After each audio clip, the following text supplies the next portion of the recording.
Who is the most annoying celebrity fan of a team? Spike Lee. Knicks. Yep, Spike Lee. Knicks. Matthew McConaughey. Yes. That's a yes, good one. dude. Great one. I like Texas, but he makes me not want to. Drake in every Toronto team. Ashley Judd. Ashley Judd is a huge University of Kentucky. Justin Bieber in the Toronto Maple Leafs. Ben Affleck. Yes. In Boston. Yes. I wonder if I'm a good representative of Stanford athletics. You're like, I hope Stanford loses because that guy loves it. What year were you born? 2003. What year were you born? 98. What year were you born? 19. What year were you born? 2004. What year were you born? 99. What year were you born? 01. What year were you born? It's crazy. 90. What year were you born? Oh, 19. What year were you born? 1986. Do you need an example? Yeah. Yeah. How did that song go though? Yeah. Turn down for what? That one, the Tennessee Stadium.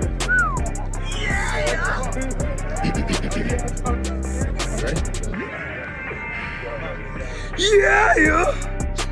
Well, that sounded almost just like it. It's gonna be a word or a phrase and gotta decipher it. Three chances. Second chances. Everyone deserves second chances. Something about a second chance. What's not here? Nothing. Yeah, no chance. There's not a chance right there, right? What is it, two? Nothing. Two chances. No second chances. No second chances. There are no second chances. No second chances, bro, right? What? I'm good at this. Okay. Verbiage. Plus verbiage. Give my math up. That's why it's giving up. I'm not tripping. Have people gotten this fast? Adverb. Adverb? Yeah. Adverb. Yeah, but like also like what's this adverb? Psychology. Something about psychology. Psychology. What psychology? Yoga Locus. Reverse psychology. Oh, reverse psychology. Reverse psychology. That's good stuff. Get it, got it good. Get it 4 times? Get it. I don't know. Get it 4? Get it 4? Forget it. Forget about it. Let's forget it. Oh, forget it. You gotta figure it out. What, 3 teachers? No, y'all gotta help me with this one. That's a lot of C's. Flight coach. I don't know. We traveling overseas. Hey. Travel over the seas? Travel overseas? Ooh. That's a good pull. Overseas? I got overseas. We just set a record. Oh my God, I killed that. That was fire. You can pull out a prompt. I know something gonna jump out. Oh. Take one out of the box. I know, bro. Come on, bro. Oh.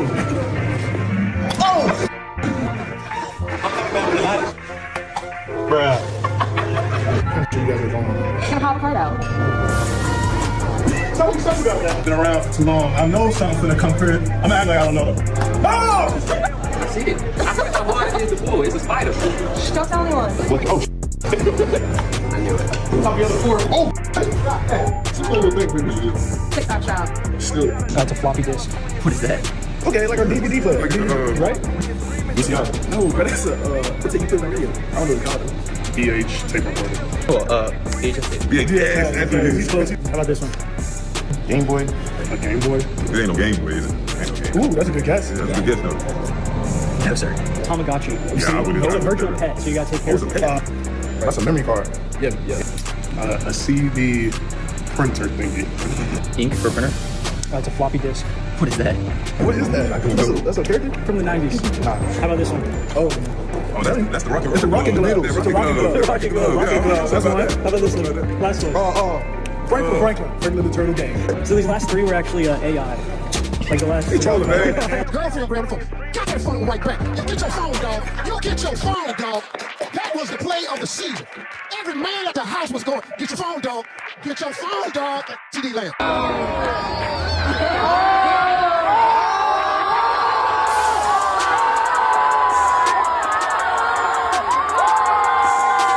What musical instrument did Nick Saban play growing up? West Virginia, he probably looked like a Don't say banjo. The watchboard. Right when you see him, you got to give him hell about this. trumpet. No. The accordion. Clarinet. The accordion. Nick Saban played the accordion? That's the Yeah, give him hell about it. They have we have Thanksgiving. I'm going to his house tomorrow. So, you know, I'm a troll. I might just go to one of the band things and go get me an accordion. Oh, hey, I think he's got one. Yeah. Make his ass play that tomorrow. Yeah. Hey, I will. Hey, you know, I ain't gonna make. I'm gonna tell Miss Terry. Miss Terry, man. Coach Saban, you know, we want to have like a team bonding moment. Put an accordion for it. I get asked questions like, well, how important is it for the young guys to get to play this week? Well, how the hell you know they're going to get to play? I mean, what makes you think that you can just assume that they're going to get to play? What keep you motivated though? Because like people like you don't ever get tired. Tired of what? Winning?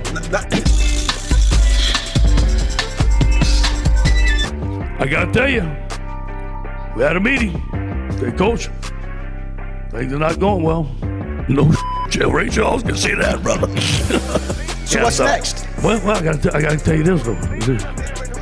Say, Coach, you got $17.1 million on your contract. We're gonna give it to you. I said, what time you want me to leave and what door you want me out of, brother? Hello?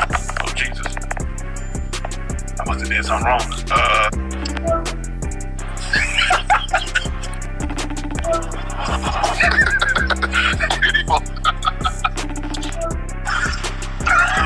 Ain't no way y'all doing this. Well, what's up with y'all, man? Yeah. Yo. Damn, why y'all look like that, man? What's going on? Yep.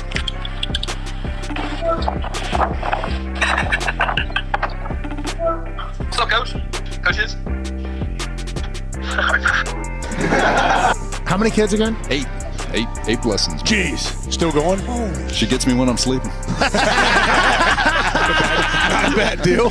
Probably gonna run the 6'6" wombat, 42 chat left, pie, slide ruler, lightning 6, stubble smoke, ukulele. Okay, ukulele, correct. Wait a second, there's a guy over here who's not in uniform who's supposed to be here. I gotta go home.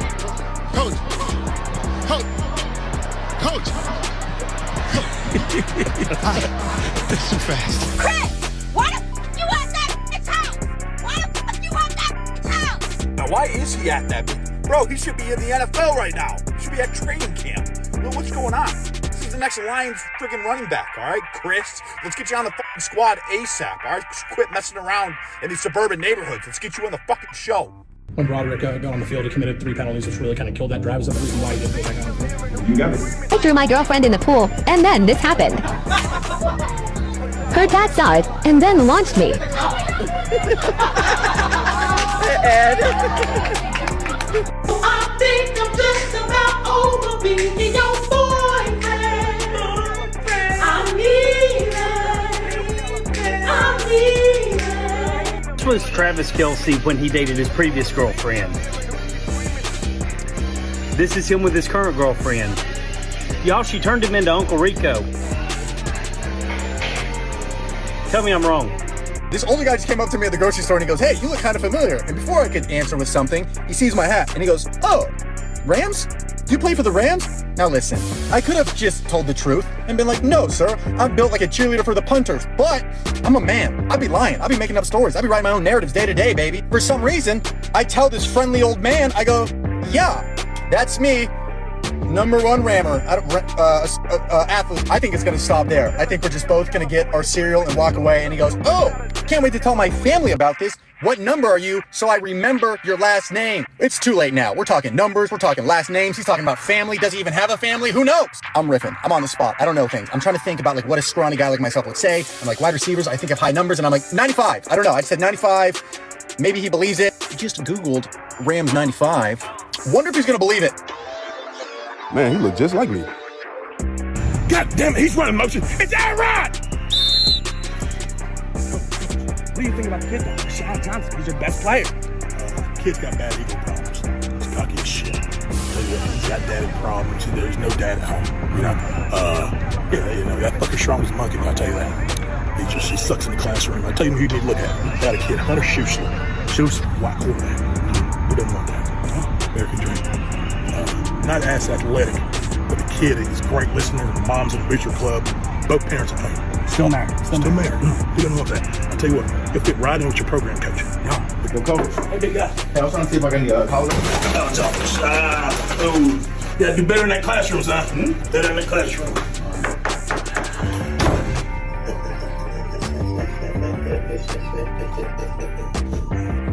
Yeah, well, I think they're both bullshitting us, but... By the way, if you're contributing to the spare jokes and that's 2 for Nick so far. Caleb Daniels. Jaden Daniels? Caleb Daniels. Oh, yeah, of course. We know who that is. Oh, yeah. Yeah. One of my favorites, actually. What Caleb Daniels does is special. Yeah. Yeah. Like him? He's so good at ball. CD? Yeah, come on now. We see Caleb Daniels and we think to ourselves, holy fuck. That guy? He can play. Influencer with a helmet. Yeah. Wait. Caleb Daniels, absolute beast, dude. Fucking shout out Caleb Daniels. Yeah, definitely my favorite helmet. Something back to Burrow real quick. He's got a Batmobile. Have you guys been in the? Who is Caleb Daniels? That's what I'm trying to find out. He's Caleb Daniels. Who is Caleb Daniels? Yeah. I don't know what the fuck his first name is. What's his name? What's the quarterback for the Bears? Caleb Williams. With 2 quarterbacks together. Daniels. I know I'm going to watch movies, relax, watch the Notebook. Yeah, man. That's my favorite movie. I like the romantic movies, man. It's a romantic movie. It also teaches me something. It also teaches me something. Marty, you got baby oil on today? No. We gotta keep that for somebody else, bro. Yeah, that's not my question right there. Is it true that you never got hurt because you used to take your teammates' urine and pour it in a bucket and suck your... You say you used to take a Viagra before the game? Oh yeah, half a bottle. Just a little bit. You really did? Yeah, to get the blood flow going. Okay. The NFL don't test for that. When the blood flow is going, right? But for the wrong reasons, though. No. Take the whole... Boy, you out there with your hormones going crazy, man. No, listen to me. You around straight dudes, dog. He was eager to route something up, boy. Hey, listen, the increased blood flow, it causes more explosion. Hey, Chad, you out there, you like this? Nah, see, y'all don't understand. I ate McDonald's, and I took Viagra, and I drank Red Bull, and I didn't have sex for 12 months. It was the method behind my madness. That's how I used to look, man. Oh, man. Whoa. Oh, Lord. That look untrustworthy. I ain't gonna lie to you. Baby face got cut hard.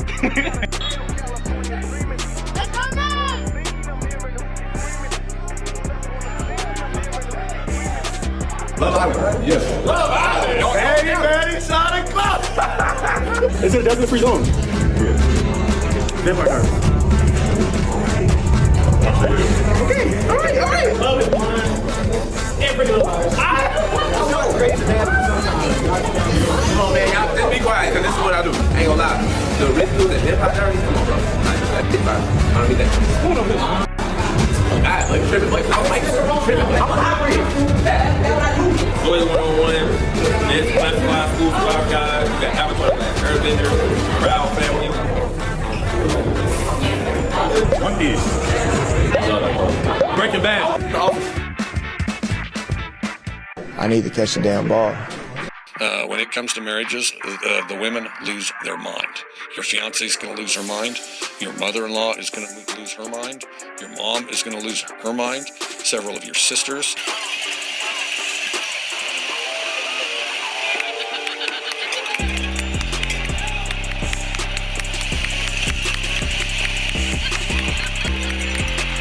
Including doing this. Walking up to somebody and saying, no, you will not be texting right now. You're going to watch this football game. He just took it, put it in his back pocket. Jones?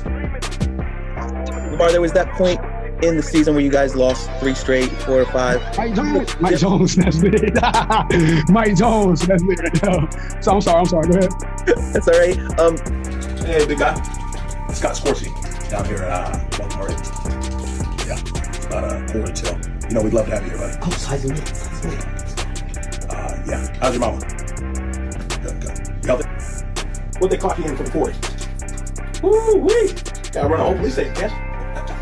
Those lights ain't getting in the way, are they? Nah, I figured. Heard you're a church boy. Christian? All right. Well, I'll tell you what, I got Coach Dale Carson here right here. All right. Hi, big guy. How you doing? What they got you putting up in the weight room? Sweet Jesus, you throwing that around like a monkey. Yeah, we do. How about your GPA?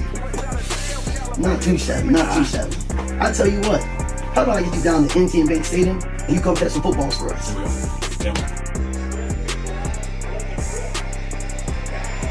Ooh, off the hand. Intercepted. Yeah, me too, Dak. Me too, buddy. Me too. Howdy, y'all. This is Pumpkin Spice coming to you live from the 50-yard line where the Cowboys are fixing to kick things off. I'm keeping these hoops spinning on my waist, arms, and legs, but my eyes are on the action, and I gotta tell you, it's electric out here. Fans are fired up. I mean, his ability to just escape and make plays on the run. I mean, it's just outstanding what I've seen. And just the defensive side of it as well. They're definitely going to be a concern for me going forward if Alabama doesn't get their offensive line straightened out. Chelsea, that's a great point. What is up, y'all? It is going to be my birthday tomorrow, so we're doing a live stream today because I probably won't get to stream throughout the week. I'll be busy with family, so here we are today. Pretend like today is my birthday, okay? Even though it's tomorrow, we're pretending my birthday is today. But let's go ahead and get into it. We'll start off with a motivational video. I thought since we're going to be covering UFC that I would start with a John Jones motivational video. So for those of you who don't know, John Jones is a UFC fighter. They call him John Bones Jones. He's one of my favorites, and we're going to listen to what he has to say here. The biggest life lesson that I've learned is the power of the mind, and just how important it is to look at yourself at a high regard and to believe in yourself. I think in order to paint a bright future for yourself, you have to be able to see it in your mind. You have to believe in it, and the more you believe in it, the more your world will start to change, and the more you'll just start to, see your beliefs come to pass. So, man, I love that. You gotta believe in yourself to make your dreams come true, to accomplish your goals. So shout out to John Bones Jones. I want to play it again, but I won't. I'll wait until the end of the live, and then we're going to close out with it. But I love it. Love the words of wisdom there. All right. Let's go ahead and get into some drops for the Touchdown Tribe, because we have G Honda. G Honda was the first one in the building. Y'all, G Honda, for those of you who don't know, I was at Real to Sports podcast the other day, and G Honda thought that I was going to be 21. And in all fairness, Supreme, one of the panelists on the show, he thought I was like 19 or 20. Hey, I ain't mad at the compliment, y'all. I'm not mad at the compliment. I'm glad that you think I'm younger than what I am, but no, I am going to be 32 tomorrow. So I'm not 19, I'm not 20, and I'm not 21. I'm going to be 32. It's unreal. Anyways, but we can pretend like I'm turning 21, right? Anyway, shout out to G Honda. That was like the nicest compliment G Honda ever gave me. But still yet, G Honda, here's your drop. Who the fuck could that be?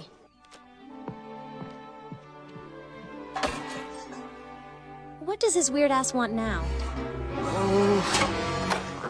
Shout out to you, G Honda. Even though you gave me that compliment, sorry I don't have a nicer drop for you. All of mine are kind of, I'm not saying they're not nice. They're funny. I think they're funny. Anyways.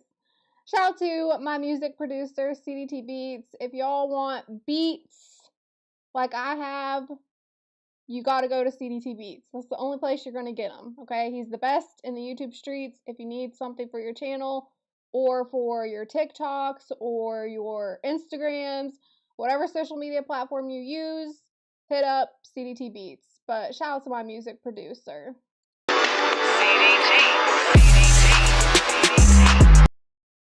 Shout out to CDT Beats. Alright, who else we got in the building? I think I seen Beardman come in here. Shout out to Beardman. He said, acknowledge me. Okay, let's see. Beardman, where is your drop?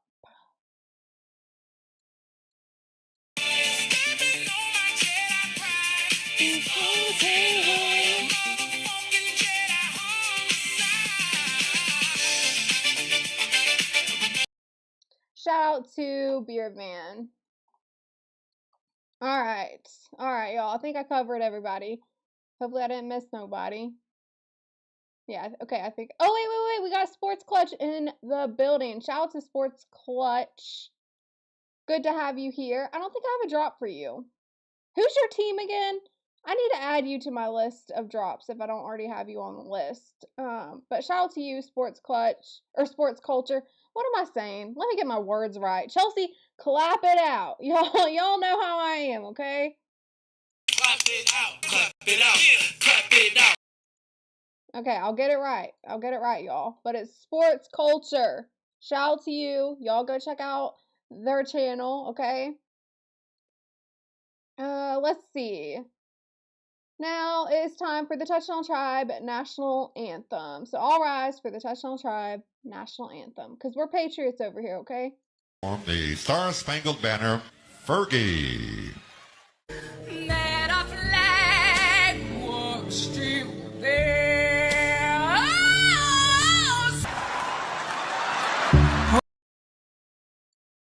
Alright, just like y'all are Patriots over at Coop's channel, Cree's channel, Beardman's channel, y'all are Patriots over here too, okay? So don't forget. Alright, let's go ahead and get into some of the topics. I want to start off with something funny. I've had this saved for a while. I just have not played it. And it is a discussion that Nightcap had about animals versus humans. To be honest, I forgot all about it. I can't remember what's said in this, but I'm sure it's funny, and that's why I have it. Oh, yeah. Also, I have my own little birthday banner here because I'm horrible with updating my little ticker. So I just thought I'm just going to have a little banner. But I have all the birthdays, 3 a.m. He just had a birthday. I'm having a birthday tomorrow, but we're pretending my birthday's today. CDT Beats' birthday is coming up. Black Couch's birthday. Coop. Even Theo Coop. He's a July baby. So he has a birthday this month. And Ty Pro. So all the July babies. Alright. Now let's get into whatever they have to say on Nightcap about animal versus humans. On safari, and you want to see the lions and all that? Yeah. Hey, I'm gonna get out. I want to get out of the truck on safari, but that'd be fun. I'm not gonna hold you back. Yeah, that'd be fun though. I'm not gonna hold you back because I'm sure the guide is gonna tell you what you can and can't do. If you go outside of what he instruct you to do, I'll break the news to your kids. Because I'm gonna tell you, if one of them lions grab you, partner, we gonna get your obituary together. Because ain't nothing we gonna be able to do. Okay, I remember this now. They were talking about going on like a safari, and he was talking about hunting, and yeah. So then they got into this discussion. Ooh. They ain't even grab me. Not me. I always like to see that when they out there shooting them animals and the Cape buffalo or the lions or the elephants attack. Yeah. And they gotta put I'm team Cape buffalo, I'm team lion. Hey, we gotta. He said I'm team buffalo and team lion. Oh man, this reminded me of the viral debate of gorilla versus humans. Who do y'all think wins? I say, or no, it was man. Like 100 men versus a gorilla. I say 100 men will win. You mean to tell me 100 men can't team up on one gorilla? Attacking a gorilla from all angles? A gorilla can't do that. Like, he can't cover everybody. If you have 100 men and you're all taking blows from every angle, that gorilla is going to go down eventually. Some of y'all might lose your lives, okay? Some of y'all might lose your lives. But I think 100 men win. This is what this discussion reminded me of. That'd be dope. That'd be dope to see in person, watching them hunt, in their habitat. Oh, yeah. But see, the thing is, the migration is like in March. I think that's when the Great Migration takes place, when, you got 5 million wildebeest and they trekking and the lions trying to ambush them. And you got the crocodiles waiting for them to cross the rivers and picking them off. I think the migration is in March, isn't it? Hey, as long as they put us in one of them big cage trucks. Joe, what you scared of, Joe? I don't play with that wildlife like that. I respect the wildlife. I want to see it. I respect them too, but once you out there, man, you got to become one with the animal. I am. You good? I'm a human, so I'm one with the humans. I let the animals, I let the lions. Man, if you have, go to the zoo. I don't know if people have actually seen them, and you can't really get that close to them. But to see one up close, I'm talking about up close, like a couple of feet away, you realize how big lion tigers are. Yeah. Oh, they huge. And then people actually talk about, oh, I could beat a lion in a fight, or I could beat a bear, or a polar bear, or man, stop. You can't now, if it's just one man, I don't think one man is going to hurt a gorilla or a lion or anything like that. But if we're talking about 100 men versus a gorilla or even a lion, y'all are going to be able to do something. Y'all can make something shake, okay? A gorilla can't attack everybody at once. So somebody's getting some blows on that gorilla. Away from them animals. They climb trees and everything. They take it. So hey, matter of fact, hey, the funny thing about it, Joe. Hey, you ever had a cat? Hey, Joe, you ever see how fast just a regular domestic cat is? You said a cat or cat? Cat. C-A-T. Well, it might have had some a couple of days ago. But okay, I get what you said. Whoa. I just caught what they were saying there. Shannon Sharp is out of pocket for that one. What with 4 legs? Yeah. Okay, yeah. I get what you mean. Yeah. I had some. Hey. We had some of them too. Yes. Hey, hold on. Hey, but while y'all playing though, we had a Bengal cat. We had a Bengal cat here. Y'all know what a Bengal cat is? The little medium-sized one with the stripes? Yeah, but the smaller little Bengal cat, man, those things are, I say smaller, but they're big. They're, a bigger house cat. Serious. My daughter had one. But we had to get rid of him, boy. He hadn't got so big. Uncle Ocho. You got a serval. Yeah. That ain't no regular house cat. That ain't no regular tabby. That ain't no tomcat. You got a serval. No, we had a Bengal cat. Look up Bengal cat. They look like a bobcat almost. Similar, but I mean they regular sized cats, but they serious. I'm scared of cats. I ain't gonna lie to y'all. I'm not a cat person. I like other people's cats, but I'm not a cat person. I prefer dogs. To be honest, at this point in life, I really don't like having pets. I think I got that out of my system when I was younger, and I don't know, it just seems like too much heartbreak because, if things go wrong with the pet and all that, you lose your companion, and I mean, I don't want to go through all that, okay? So I'm good, just no pets. Maybe a fish. Maybe I'd get a fish. I couldn't wait for us to get rid of it. Man, that little old cat. Oh, Joe, I thought you had a tomcat or a tabby. Nah. But he was big. Nah, he was big. Cause them orange cats, but if you got an orange one, they be on demon time. And I feel like a cat can get out on you at any point if you really want to. Oh yeah, that joke stick to you. and you can't drop it. I mean, and no matter how close you put a cat to the ground, and you hold it by his leg, that joke gonna land on his feet. Because he twists his body, his head goes one way and his body goes another. That's why he has his backbone. He's so flexible. Yeah, man. No, I ain't trying to fool with no. I ain't trying to fool with no lion. Definitely ain't trying to fool with no leopard. No leopard. Ooh. I mean, how a human being gonna beat a lion or gonna beat a leopard or something, and they take down 1,000-pound Cape buffalo, they take down a gazelle, they take down a kudu. I'm telling you, if it's 100 men versus a lion, and you have like 10 men at one time on a lion, and they're all taking hits from different angles, I seriously think the 100 men are gonna win. Now, like I said, some men might lose their lives, right? There's gonna be some men sacrificed against a lion or a gorilla, but in the end, I think 100 men win.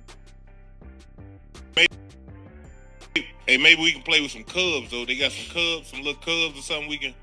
Well, you want to stay at one of those resorts where you're out there and it's the open and Yeah, and the giraffe and the zebra come up to you, Joe. Man, I don't know, fellas. I ain't gonna lie to y'all. Joe, you come on, Man, Joe. that wildlife ain't nothing to be playing with, but they gonna be reading about you. Hey, nah, we gonna be straight, Joe. You with me, Joe? You know the animals ain't gonna attack. Why me, is that? Why is that? Huh? I'm the animal. I'm the wildlife whisperer. Okay. Yeah. Hey, lions, hyenas. I can't wait to. If I see some hyenas or some wild dogs, well, y'all can kiss me on the safari goodbye, cause I'm out the truck, boy. Hey, I'm out the truck, boy. I'm right hey, there. I see some wild dogs. I'm listening to whatever they say do. Yeah. Cause you know sometimes they don't know. The cheetahs will jump on the truck, jump on top of it. Yeah, they sure do. No, Man, sir. I'm trying to think of who I would want to go on a African safari with. That's a good question. Like, who in the YouTube streets would I want to go on an African safari with? Alright, there's that video. Moving on, let's see, what else do I have on this show play call list? Oh yeah, I got Stefon Diggs updates for y'all. So, Diggs, which is Stefon Diggs' other brother. If y'all want more information on all of this, you gotta check out my other videos. So I have more videos covering in depth everything you want to know about. Okay, we disconnected for a bit. Hopefully these storms aren't going to start acting up. I was worried about this, y'all. I ain't gonna lie. I was worried about this. But hopefully we stay in the clear. Okay, but anyways, back to what I was saying.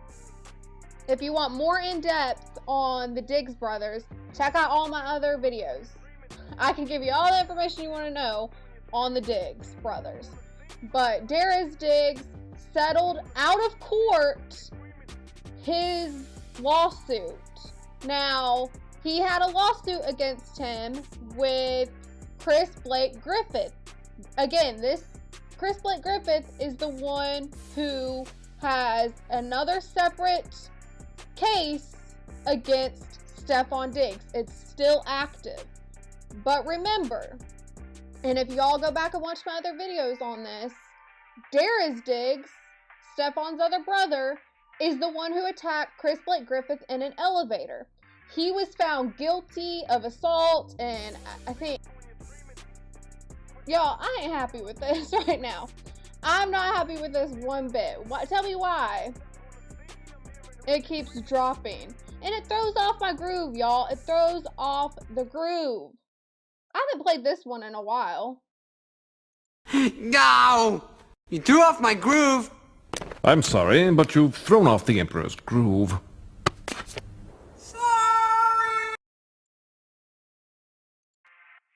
These storms are throwing off my groove. Every time I'm in the middle of explaining something, it's like, I don't know what y'all heard, what you didn't hear. Then I feel like I need to re-explain it again, but I'm not going to, y'all. I'm going to keep it pushing. I ain't gonna lie. I'm going to keep it pushing. But going back to Diggs was found guilty, sentenced to 2 years probation, and I don't know if he completed serving that 2 years probation yet or not, but Chris Blake Griffith filed a separate lawsuit. It was a $10 million lawsuit against Diggs for the attack. They settled this out of court. It is sealed. We don't know how much money Chris Blake Griffith ended up getting from Diggs, but it was at the time a $10 million lawsuit. And again, they settled out of court. So now you have Stefon Diggs, which with Stefon Diggs, let me see if I can go to my bigger screen and read this. Okay, great. I can. But with Stefon Diggs, Chris Blake Griffith alleges that Stefon Diggs drugged and SA'd him. There was a physical altercation which happened with Diggs, and again, he was found guilty of that, sentenced to 2 years probation. Chris Blake Griffith also filed a separate lawsuit against Diggs, and they settled out of court recently. And now you have Chris Blake Griffith. He turned over 100 pages worth of text messages against Stefon Diggs as evidence. So this is for that lawsuit coming up. Remember, the lawsuit with Stefon Diggs, that's not settled yet. That's still active. But I'm just like, this is wild, y'all. This news is, it's not surprising to me, but I think what's surprising is just the fact that a lot of people thought that after he was found not guilty of the chef incident, everything was fine and dandy and he was good to come back and play. And if y'all go back and watch my other videos, I was like, I would stop. I would stop, pump the brakes on that one, because he still has these other active lawsuits happening. And it's like people just forgot about it or wasn't, doing their research. It's unfortunate, but I think Chris Blake Griffith has more on him. I also have a clip.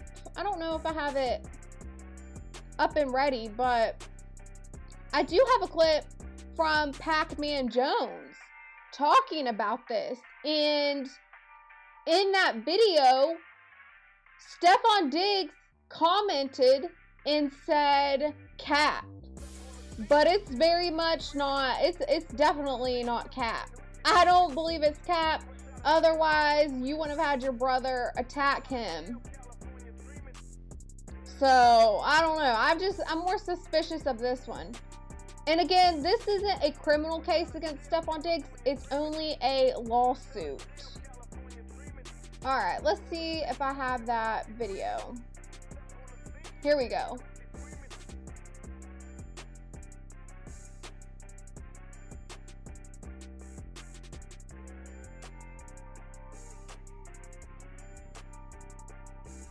They're claiming him to be Bill Cosby. Stefon. All right, let me just get it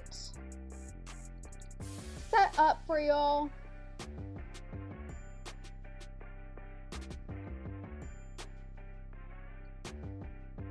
And I also got to add audio for me. There we go.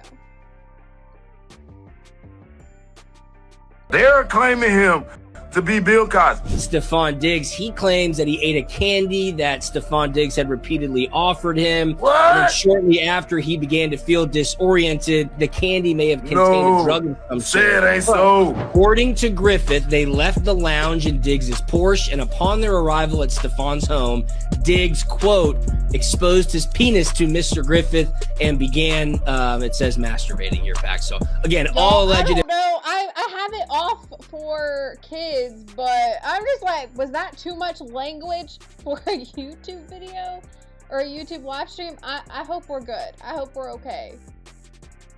But I was just not expecting all that explicit language. Oh my, allegedly this is Dick Friday then, I guess. What the flip? Oh, Pac-Man Jones, that's wild. You're wild for saying that. Hey, dick in the booty. I'm sorry. I don't even know how to explain this. I'm not texting no dude. Nothing sexually anyway. I don't give a fuck if I'm playing, kiki, ha, big one. Ooh, I'm not giving you nothing. I don't take nothing. I smoke weed and I drink alcohol. I ain't even drinking alcohol right now. Pages worth of text messages. Like 100 pages of evidence. Yeah, right? Right, Beard Man? Like, oh man, this case gets to me. I'm doing something else. I am not texting no grown man, no little boy, no teenager, no man, period, no boy about, hey. So that was Pac-Man Jones on his podcast. Y'all, I got so many thoughts when it comes to Stefon Diggs. because y'all know I've talked about this before, but my friend played football with Stefon Diggs in Maryland, and he ended up playing college football. He went to another school to play college football, so they didn't play college football together, obviously, but in high school, they played football together, and the things that he told me, I was just like, okay, this makes a lot of sense. And again, if y'all go back and watch that video that I have on my channel, I show y'all the text messages from him about how Stefon Diggs has always been a diva and all of that, and some of the stories that were told about him. Like, this behavior makes a lot of sense. I believe in innocent until proven guilty, but I also believe in, like, if people are coming with some proof that's hard to negate, I don't know, like, I don't know, right? Like, it's just really suspicious to me. And again, this is just different because it's not a criminal case, right? It's just a lawsuit. So if he's just going to be found liable to pay Chris Blake Griffith, unless they, settle out of court and whatever terms they agree to. But so far, he's wanting to take this to court and battle it out. You know what? And honestly, I think Stefon Diggs wants to settle with Chris Blake Griffith, but Chris Blake Griffith is refusing. Chris Blake Griffith is not going to settle because I think Chris Blake Griffith probably knows that he has enough evidence to prove his case. Otherwise, why would he go through with it? This isn't criminal, right? Like, with that chef case, all that girl did was just take her case to the police reports, and it was the prosecution who decided to press charges against Stefon Diggs. That was the criminal case. But with this one, it's, Chris Blake Griffith against Stefon Diggs, and Chris Blake Griffith is not backing down. I don't think he's going to back down from this. I think he has too much on it, and that's that. All right. So, moving on to the next topic, I think we're going to get into this fight now. Y'all, I got so many thoughts on this fight with what I witnessed last night. Y'all, I was just like, I stayed up to watch this. I was watching Ty Pro, his live stream, and I stepped away for a minute from watching Ty Pro's live stream to lock in on this fight. And I'm telling you, what I witnessed, I was just like in disbelief. It was a lot. Now, this is going to be heavily copyrighted, so I was trying to find clips that I could probably, get away with. So hopefully this works. We'll see. But here's the fight, and I'll break it down. So you're going to have Conor McGregor come in with a roundhouse kick, just a flying kick in MMA. And that's what caused his knee injury. Right out the gate, he starts out with this roundhouse kick. Immediately, I was like, what are you doing? I was like, what kind of strategy is this? Like, your mind's having to process this quickly. As soon as I seen that kick, I was like, what's the strategy here? Because you are wasting your energy with this kick right off the bat. And I'm like, what are we doing? I was not happy about, when I seen that kick, I was not happy. But it took me a minute to process that he got hurt from doing that kick. So there's the kick. He landed wrong. So let me go back a little bit, because I want to see which leg went up. I want to say it was the left leg went up, and when he landed on his right leg, that's the knee he hurt. Yeah, so he went up with his left leg, and then the right knee was the one that he hurt, and because he landed the wrong way. And I was just not happy with this. So he gets back up in his stance. And this is why my mind didn't process that he got hurt, because he got right back up in his stance, right? So I'm thinking, okay, you know, we're still good here. Well, then he throws another kick, and he lands flat on his back. I was like, what? That's when I was like, okay, what's going on? So then he's taking some hits, right? You got Holloway in control here. He's on top. That sounds bad. Pause. Let me play my CDT beats in the background. But you got Holloway right there at him, throwing some blows. And McGregor, he's able to, you know, wiggle his way back up to his feet.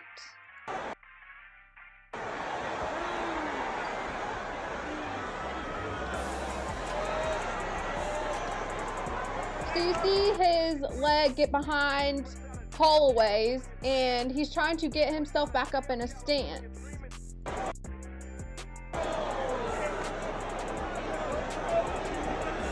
So here we go. He's back up in his stance, and I'm thinking, okay, we're still good.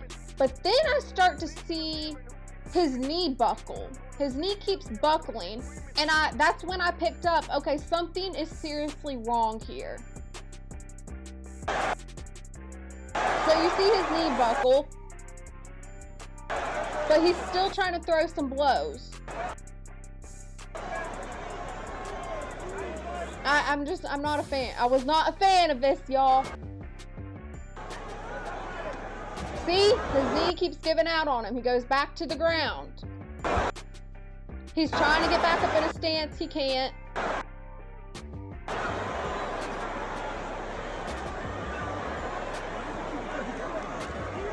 Now, Holloway's getting in some good hits here.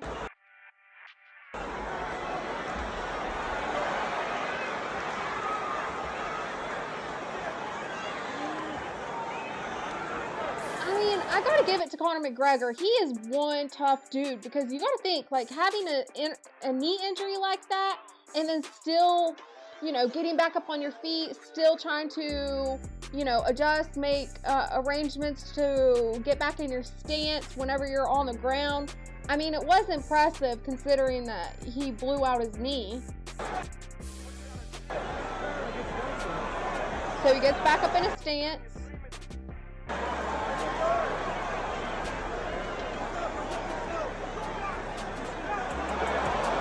That's when they called it. That's when they called it.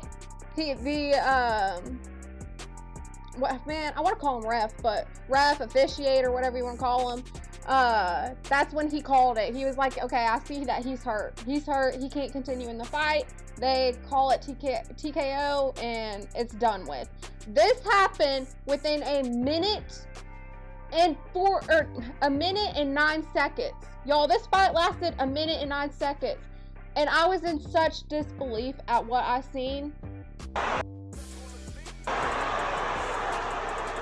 So there was the fight. Now, I want to break down what Conor should have done differently. For those of you who don't know, I grew up watching UFC with my dad. I enjoyed watching Iceman Chuck Liddell. That was probably one of the first UFC fighters I watched. Then I watched John Bone Jones. And then I love Conor McGregor. So those are like my top 3 favorite fighters. And I know Conor McGregor was an underdog in this. You know, he's older, 5 years away from UFC. I get it, right? But I was going for Conor McGregor. It's not that I thought he could win, right? It's just that I wanted him to. You know, it was my personal choice. I wouldn't have told anybody, hey, put your money on him. I wouldn't have told anybody that. I would have said, hey, 5 years out, he's older, we don't know what we're going to get with him. Your safer option is to just pick Holloway. That's what I would have said. But just for my personal choice, who I was going for, I wanted to see Conor McGregor come back out and show me what he got. And it was just a poor strategy, a very poor strategy from him. But let's get into some drops because we have Derek Gaines in the building. Shout out to you, Derek Gaines. I know that, I don't know if you're still in the hospital as of yesterday. You were still there whenever you came on to Ty Pro's panel, but I hope all is going well for you considering the circumstances. But let's play your drop. Hopefully it cheers you up. Leave Chelsea alone. What's wrong with you, G Hunter? I'm the one who's telling you about your fantasy. Listen. Send me your address so I can send you a rainbow flag. Since you want to look like Alicia Keys. That's okay, man. You can't even grow. You can't even grow enough hair. I'm not accustomed to a man wanting to look like a woman. And you too dark to look like her. Why don't you? You know what? You look like a good Jennifer Hudson. That's what you would look like. Gremlin, nigga. Gremlin. Leave Chelsea alone.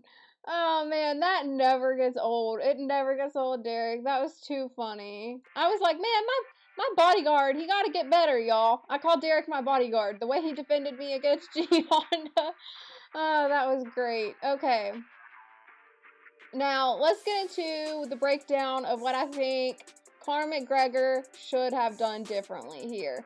I thought he should have started off with some left-handed counter strikes. He's really good at left-handed counter strikes.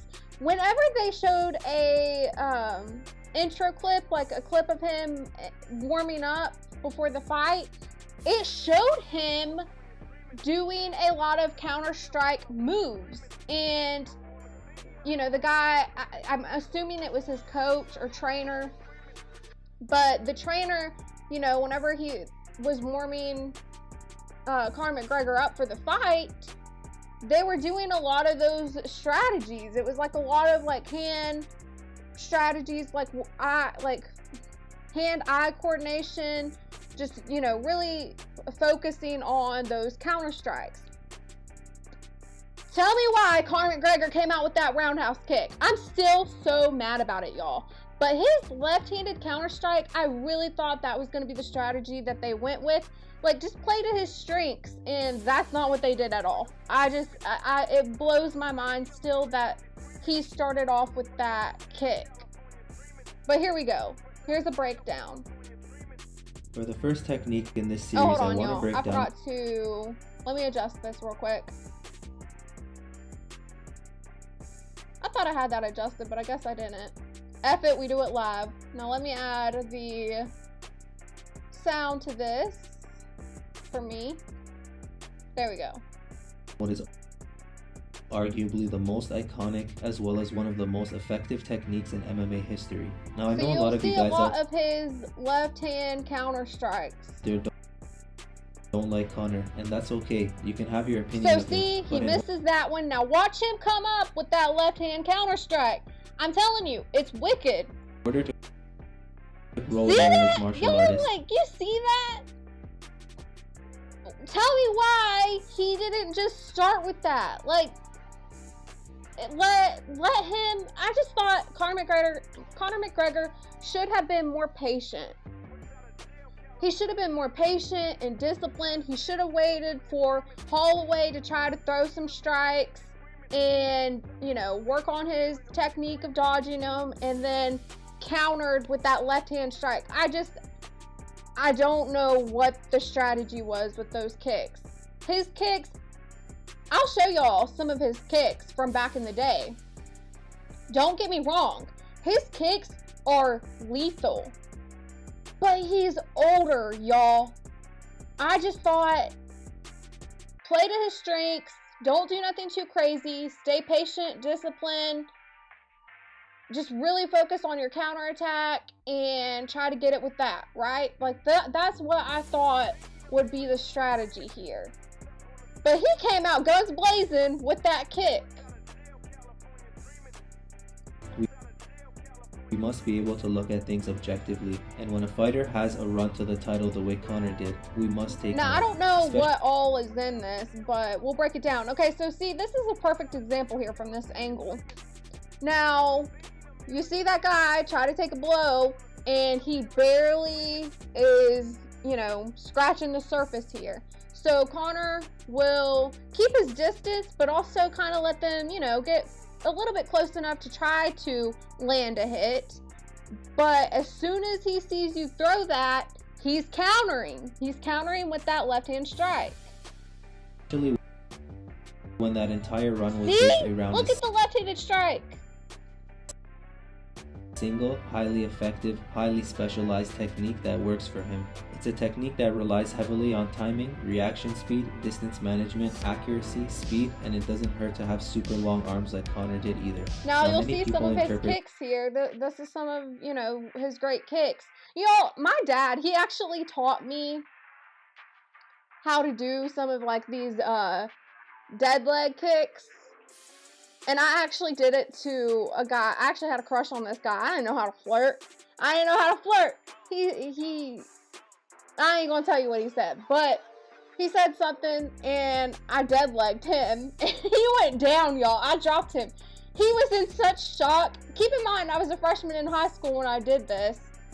And then I like, you know, looking back on it now, I'm like, wow, I can't believe I did that. Like, as a flirting tactic, that was not my best move, y'all. You live and you learn, but I do not recommend. Do not do that. Ladies, do not do that. This punch as a pull counter, which it is not. This is a pull counter. This is Conor's left hand. Notice a difference. He isn't pulling back, he is pulling to the outside. This is an extremely important distinction because you're now turning a linear attack into an angled attack off center. Okay, we're not going to watch all of this because I just really wanted to show you all that left-handed strike, and that proved my point. That was like the perfect example to prove it. But I want to show you all his kicks. Like, he used to be so amazing at these kicks. I'm always trying to learn. No matter what, I don't care what your style is or whatever. I'm always trying to take something from everyone, whether you're a day one beginner or whatever you are. The day you stop trying to learn is the day you're getting ready to lose. You know what I mean? You're preparing to lose then. For martial arts, for traditional martial arts, the basis was all about flexibility, all about balance. These are the basic fundamentals that were, and somewhere along the line in mixed martial arts, they were lost. It's beautiful for you to even say that, to consider that I am bringing that back in, because that is what true martial arts is all about. I went down to this capoeira team and we started dancing away. I learned a little bit more detail about it, and I got to see these people move. Their movement is flawless. Video ain't playing, y'all. There we go. Let's see, where are we at? Okay. Learn is the day you're getting ready to lose. You know what I mean? You're preparing to lose then. For martial arts, for traditional martial arts, the basis was all. Okay, here we go. Yeah, again, their leg kick is a huge factor. Y'all, I'm going to replay this. I'm gonna have to save it in a different format and then replay it, unless it starts playing. Hold on, let me try something here. 80% ultimate redemption of his fighting career. And McGregor. Yeah, but Max is a little bit more befuddled. Y'all, just so you're aware, Conor McGregor did have amazing kicks back in the day. I do not try to downplay his talent with his kicks. But what he did last night, he should not have done at this age. Like, you are older now. There was no reason for him to start off the fight with that. Like I said, you're wasting a lot of unnecessary energy right off the start in the fight by doing that roundhouse kick. He should have stayed patient. He has lethal left-handed counter strikes.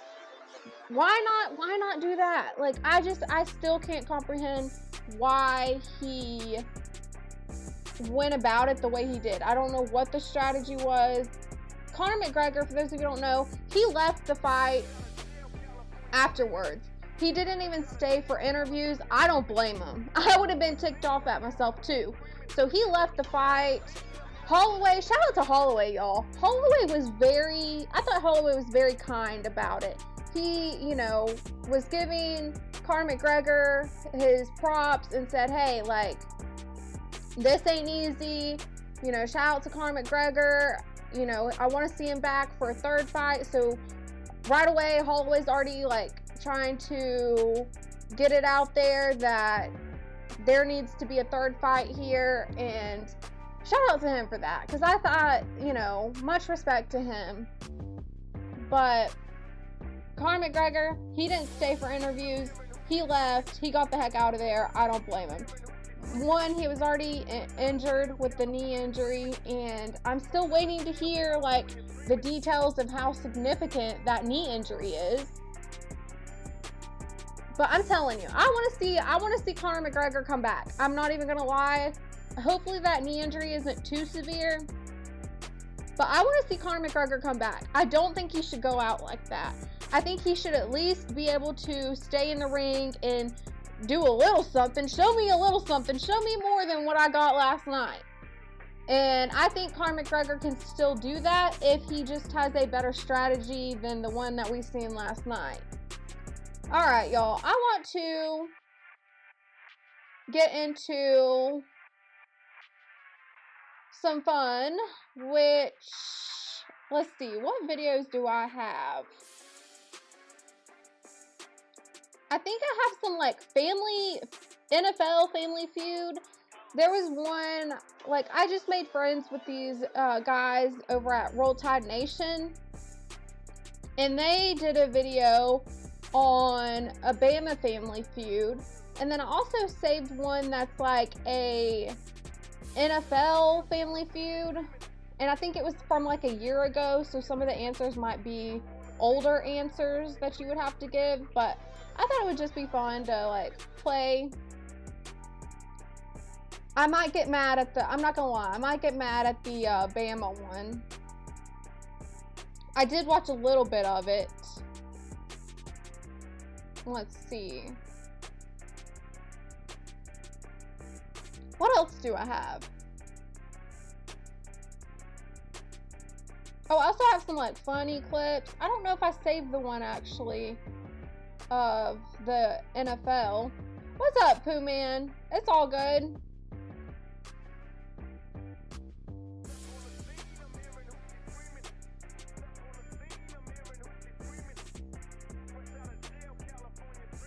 Man, it said it saved, but I guess it didn't. Either way, we got the Bama Family Feud one.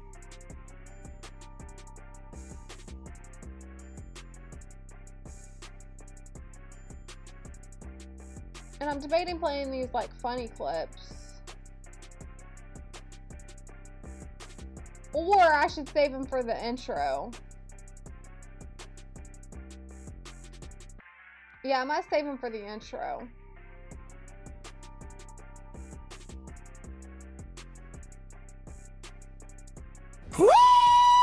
Alright, here we go.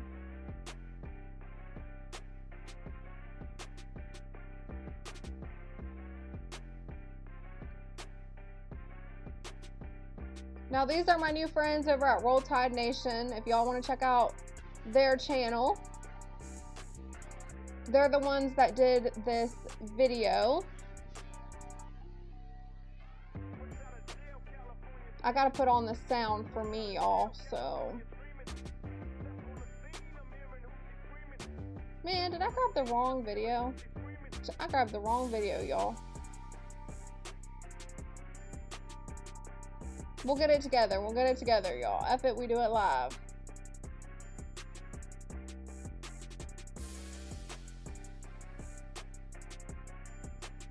What is going on here?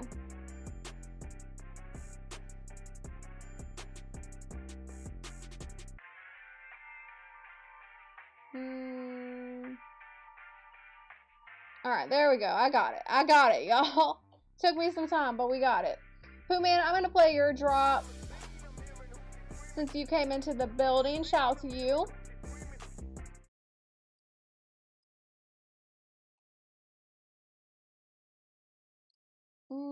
Pooh Man.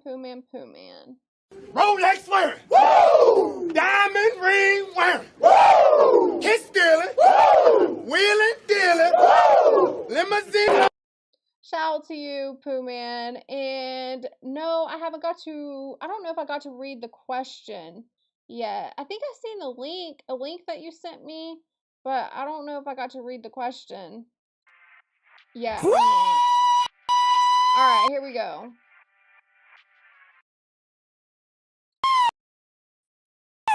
Step right up. Tune right in. JT's got the mic. Let the game begin.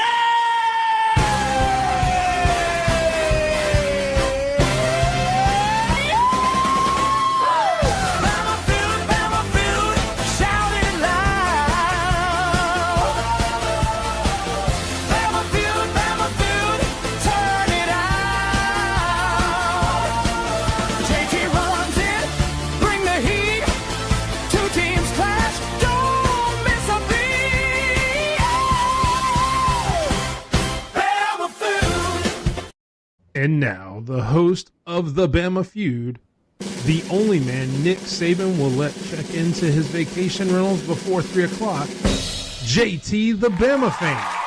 Woo! And we are live tonight. This is my friends over at Roll Tide Nation. Y'all, I did tell them. I said I watched a little bit of this. I haven't got to watch the whole thing yet.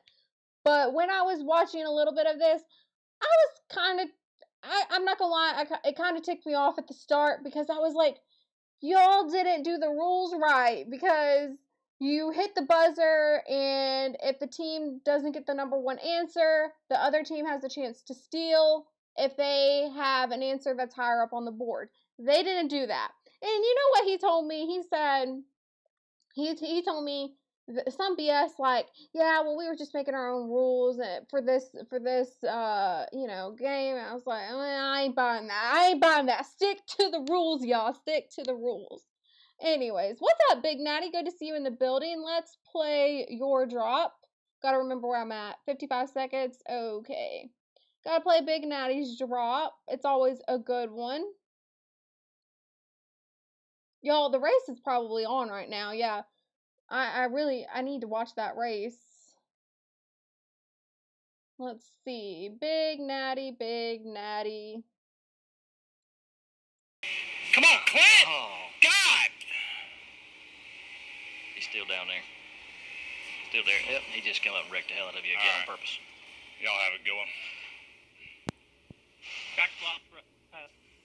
That's it. That's why I don't take this shit serious. Sorry, Tyler. Just trying to talk to you there. Peace out. Shout out to you, Big Natty. Okay, let's get back to it. We were at 55 seconds, I think. Here we go. JT the Bama fan. Woo! And we are live tonight, guys. Ladies and gentlemen, welcome into Roll Tide Nation's favorite game show. We call it the Bama Feud. And tonight, yes, tonight, we have two heavyweights, guys. Not one, but two heavyweights going at it tonight. And on this side right here, they're bringing in stats. They're bringing in recruiting rankings. They're bringing in enough depth charts to make Kalen DeBoer go crazy. Give it up for Justin Riley and Daniel Petty on the Bama Standard. Yeah, shout out to the Bama Standard for joining us live tonight, guys. And over here, we got the representing the people, representing the fans, letting everybody know why we got 18 national championships. And that right there, my guys, is Damo and Hunter for the Bama Blueprint. Yeah. Thank you. Hold on, I gotta move this chat box, y'all. I don't know. I'm afraid to move it. I want to have my little birthday banner up here. I might just have to move the birthday banner. But My birthday is tomorrow, but we're pretending that my birthday is today because I'm not going to be able to live stream on my birthday. So pretend like my birthday's today. All right. Look at Damo. Okay. Brock Lesnar over there. Okay, I see you now. He looks ready. Baby. He looks ready. Everybody looks ready. Thank y'all for joining us tonight, guys, folks. And we have surveyed Alabama fans from all over. I had Damo cracking up the other day. I had them all cracking up the other day. I had Hunter cracking up with some of the things I was saying. Because I don't even remember what all I was saying, but I think one of the things was about the offensive line. Somebody called Kellen DeBoer the QB whisperer. And I was like, he might be the QB whisperer, but he definitely ain't the offensive line whisperer. And I had them cracking up. But anyways, back to it, y'all. Back to it. Ages, we have asked the questions. They have gave us the answers. And tonight, we're going to find out who knows Bama football the best. And unlike Auburn's trophy case, these boards are actually full, guys. Give us the first one. Y'all, I promise you, I got pants on, okay? I got pants on. I promise. I'm not up here naked. I do have pants. I just want to throw that out there so y'all don't think just because you see my, knee that I'm like up here pantsless. I'm not. I just want to throw that out there. Had to lighten it up, guys. We predetermined who was going to go because obviously, guys, it's a virtual show, not like the actual show. So the buzzer is kind of hard for us to duplicate that here. So what we have done is we predetermined how it was going to go. We did some board spins. Bama Standard led us off. The Bama Standard led us off. They're going to hit us off first. We're going to go back-to-back Bama Blueprint.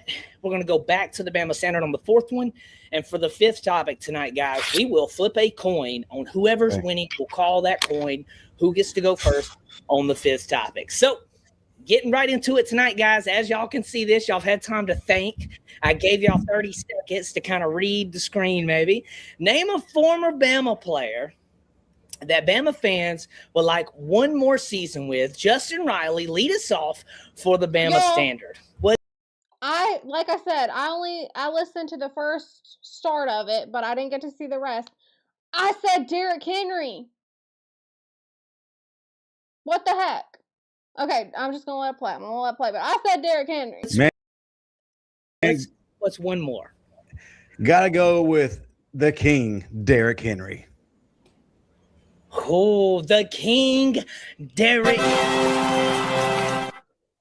It is on the board. It is on the board. So, Mike, will you let us? I think they put it as fifth, like the fifth answer on the board. Why was that the fifth? I feel like that should be the number one answer.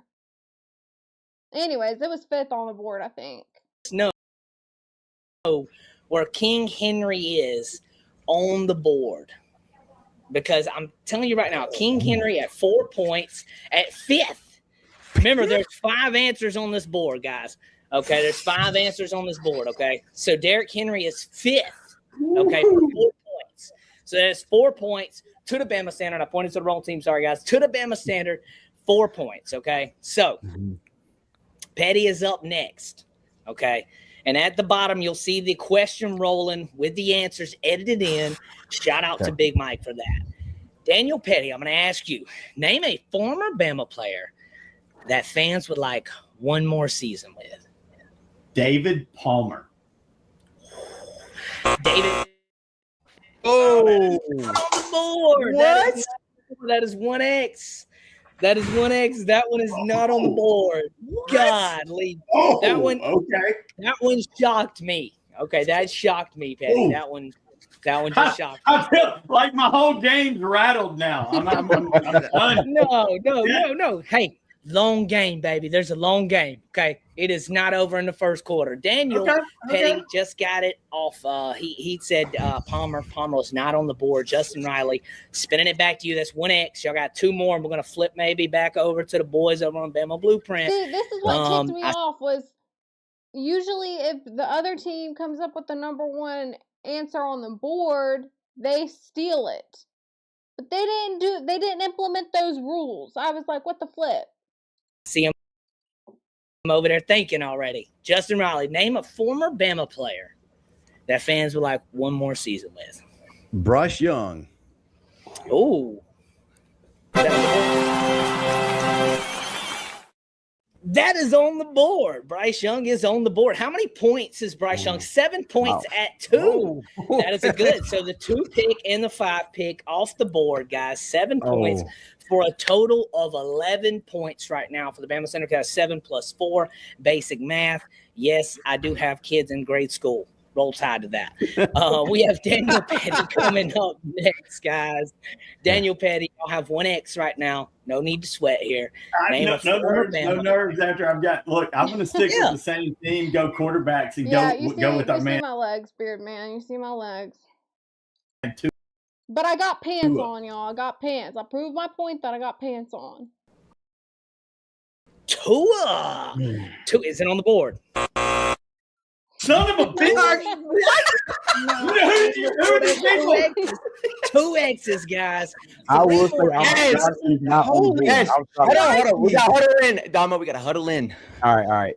Yeah, y'all need to be tense. I'm feeling confident. I'm all right. I had Hunter like livid over the head coaching list. Hold on.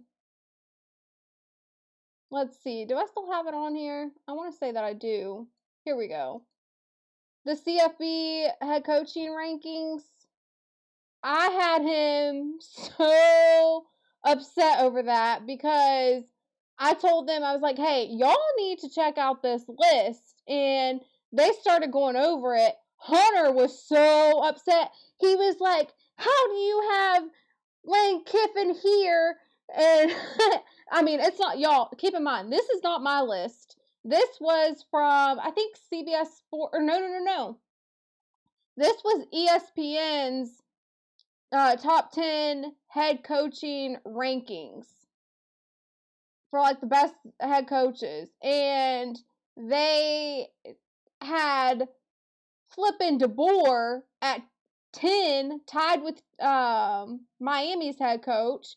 The fact that DeBoer got on here, but Dabo Swinney is not, I don't know. The whole, like, I'm not going to lie. The ESPN rankings ticked me off too. But Hunter's reaction was priceless. I told him, I was like, I need to clip your reaction and pair it with Lil Wayne. Y'all know that viral clip of Lil Wayne. He was like, Gucci Mane's on the list, but Eminem's not. Like, y'all know that clip. I was like, I need to clip that up. All right. I'm all right. I will say I am shocked. Hey, shout out to you, International Quiet Storm. Yeah, get the likes up. I don't know what the likes look like, but if International Quiet Storm is telling y'all to get the likes up, you better do it. That's all I gotta say. I am too. Quite honestly. I was shocked when I was, going over this. Yes. So, going to flip back. Justin Riley, you've been the MVP so far, Justin Riley. Yeah. Okay. Been the MVP so far. 2 and 5 off the board. Okay. Still got the 1, 3, and 4 spot. Okay. You know the question. Name a former Bama player that fans would like just one more season. I don't know. Did they say Devontae Smith yet? Like I told y'all, I got to watch a little bit of this, but I just saved it, and I was busy watching the fight last night, so I really didn't get to, go in depth with this. But if they didn't say Devontae Smith yet, they need to. Probably arguably the hardest hitter in Alabama football history, Reuben Foster. Reuben Foster's a good one. Is that on the board, Big Mike? Will Anderson Jr. should be on the list. Why? Like, Will Anderson Jr.? Is he not on this list? Who in the world are you interviewing? All right, Hunter. All right. Who are you taking? Hold on, guys. Y'all can think. Y'all can do your talk, whatever y'all. I got you. The Bama Standard, 3 X's right now at 11 points. I got it. Bryce Young and Derrick Henry. Okay. That's what they had picked. Okay. Damo, you're up first.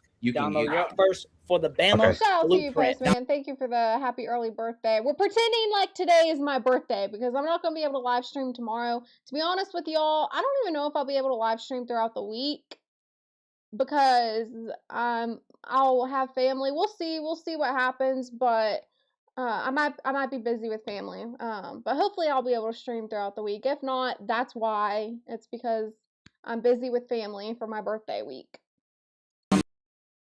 What's up? Okay. All right, you got a chance here, buddy. Come on. Name a former Bama player that fans would like just one more season with.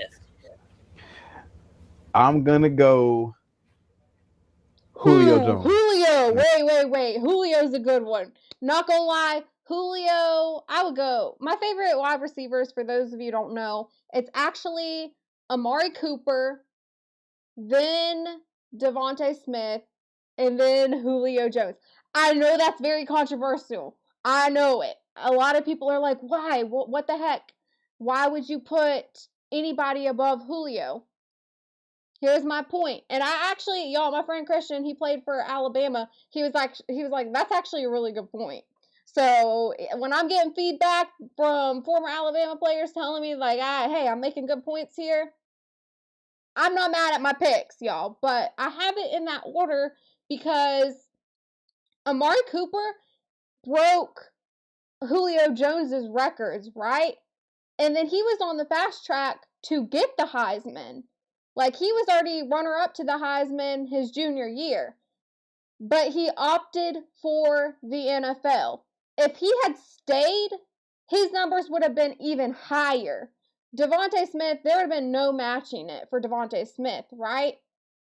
But obviously, Amari Cooper opted for the NFL, and so those, unknown stats remain there. But just because of his production and what it could have been if he had stayed, I put Amari Cooper first.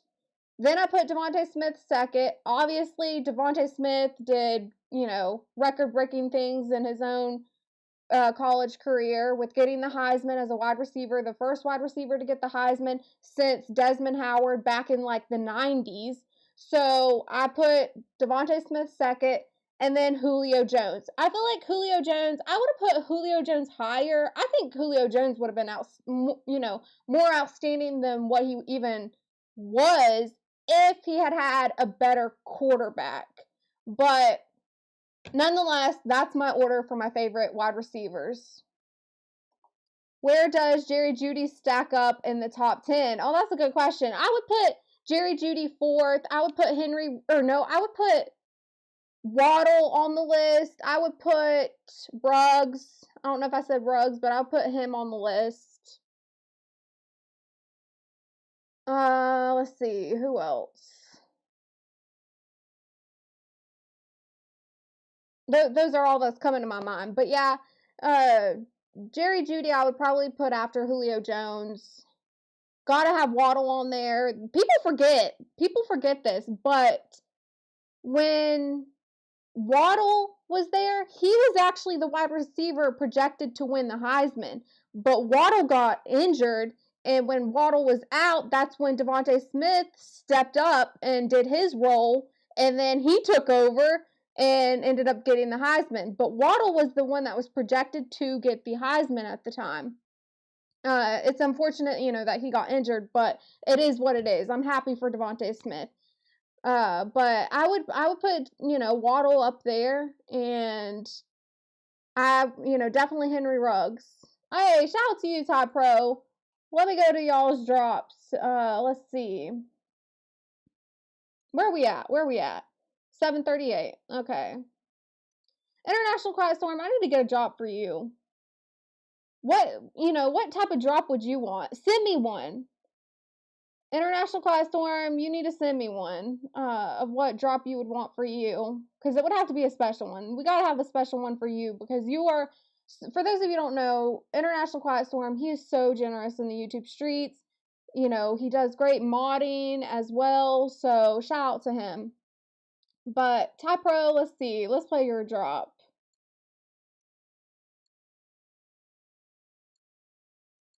I love pretty women, period. No matter what you hear or see, my bitches gotta be bad.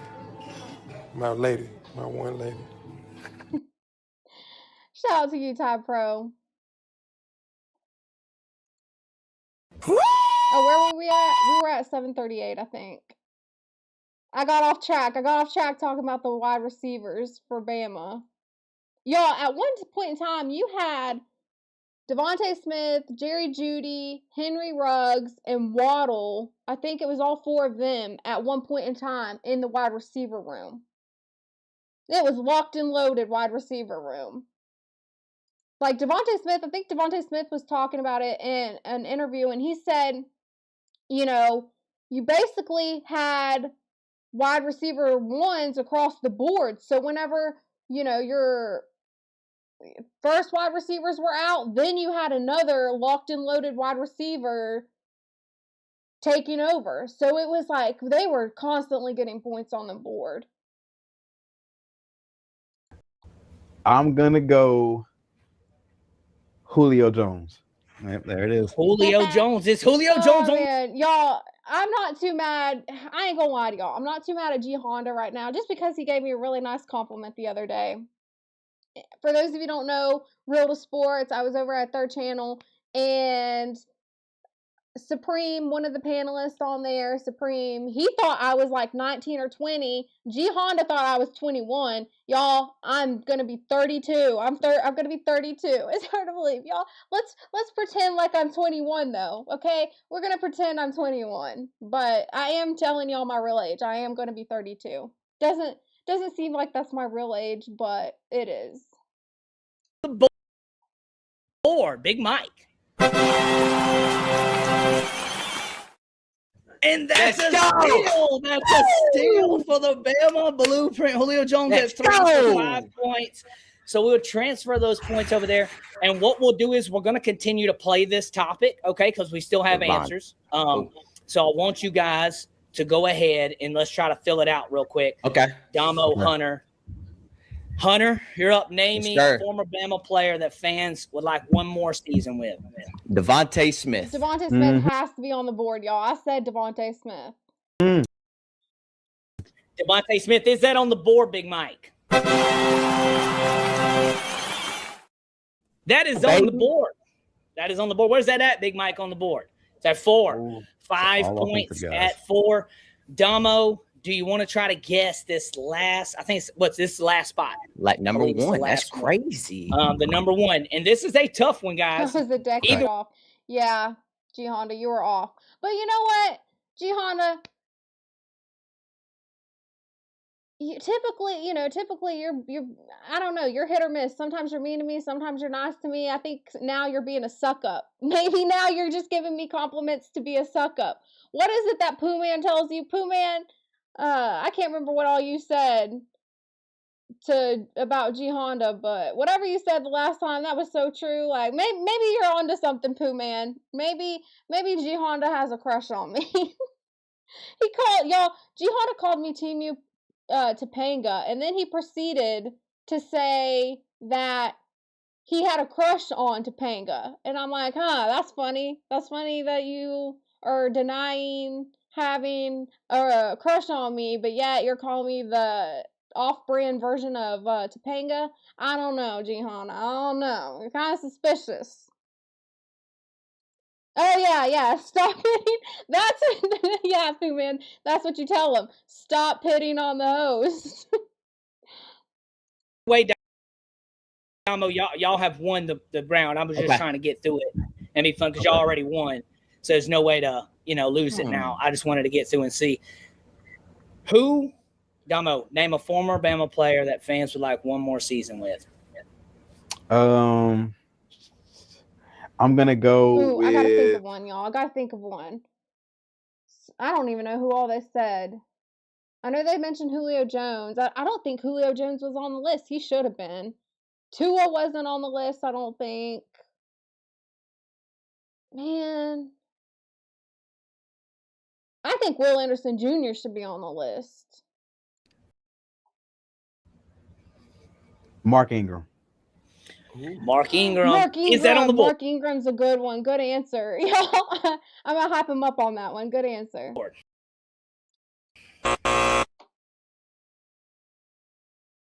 Who made the list, y'all? Who are these people that they interviewed? Because Mark Ingram should most definitely be on this list.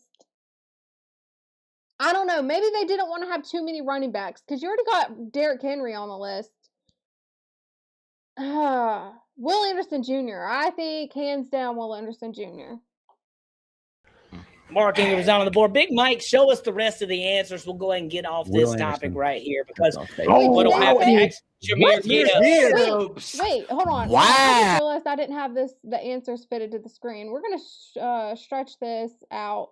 Pause on that one. I know y'all take stuff out of context here. Which is it? Let's see. There we go. Let me readjust this. Because I want to be able to see the answers. But did they say Will Anderson Jr.? Y'all, shout out to me. I got an answer on the board. If they said Will Anderson Jr., I'm sorry. I need to tone it down. I'm getting a little competitive. I'm going to go back a little bit. Y'all, let me tone it down. Which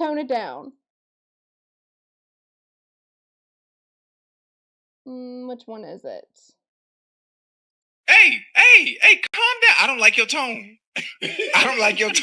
Let's take the decibels down a little bit. Hey, calm down. I need to tone it down. I need to take the decimals down a little bit. I was getting a little too competitive there for a second with my answer, but I'm really hyped if Will Anderson Jr. was on the board. Mark Ingram, is that on the board? Mark Ingram is on the board. Big Mike, show us the rest of the answers. We'll go ahead and get off this topic right here because what'll happen next? Jameer Gibbs. So Will Anderson Jr., did they not have Will Anderson Jr. on this board? I'm ticked off if they didn't. G Honda, I hope you got timed out for that. Ty Pro, I hope you timed him out. International Quiet Storm, yeah, I probably shouldn't have said it the way I did, but too late, a little too late. At least I said pause. Everyone doesn't wash. Everyone doesn't wash their wicks in herbal essence. G Honda, you need to get timed out. Somebody time G Honda out.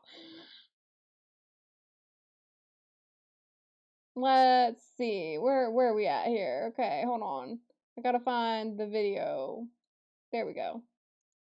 Wow. What? You guys got to think about this. I'm going to go ahead and say to the interviewed people out there that put Jameer Gibbs over Derrick Henry, David Palmer, y'all all need to go have your heads examined and your eyes. Holy cow, y'all! For real, like the people who they interviewed, they really do need to go get checked because to have Derrick Henry at 5 and put Jameer Gibbs first, that is insane work. I thought Derrick Henry should have been 1 off the board. I'm already, this is ticking me off, y'all. We're just not going to stop anybody by not picking a defensive player? So listen, when I was looking at this, I was like, how would this get here? And then I thought about, we have 1 year. I feel like that's probably how y'all think I sound. Y'all think I sound really country. Who sounds more countryer, me or him? I want to know, me or, I think, what's his name, Ian? It's the Bama fan. But I want to know who sounds more countryer, me or the Bama fan host.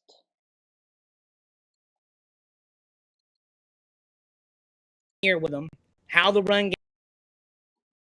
game's been, and they would, I guess their mindset is that if we had him 1 more year, it would not go be Damo. You know, that's why I think that. But those points might tally up the points for me for the Bama Blueprint real quick. Let's get a scoreboard check in on this. The Bama Blueprint wins that round right there with a steal. Justin Riley, hey, he was turning up over there for the Bama stand. Okay. Hey, Petty. I didn't realize our fans. I know another one I thought about, Ridley. How did I forget Calvin Ridley? He's another good one that I got to put on my wide receiver list. Just a side note, y'all. I'm still thinking about wide receivers here. Hey, baby, come on. 16. Let's go.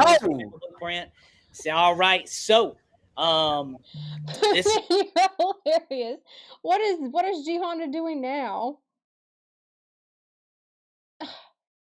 Seriously, y'all. Okay, yeah, you deserve to be timed out, G Honda. Because why the heck did you say Derrick Henry sucks? What's wrong with you? Who in their right mind would say that? Like, no logical fan of sports would say something that outrageous. Like, I don't understand why you would say Derrick Henry sucks. Considering everything he did, like not only at Alabama, but also in the NFL, and you want to say that Derrick Henry sucks? Have your head examined, G Honda. You know what, G Honda? I probably got something for you. Let's see. 10-19. Let's see what little jokes I have for you. Something from Stephen A. gotta be good. Oh, wait, no, this one's a good one. Out of pocket for that shit. Way out of pocket. What do you gain from that? What do you gain from that, G Honda? What do you gain from saying Derrick Henry sucks? I'm trying to be cool, but God.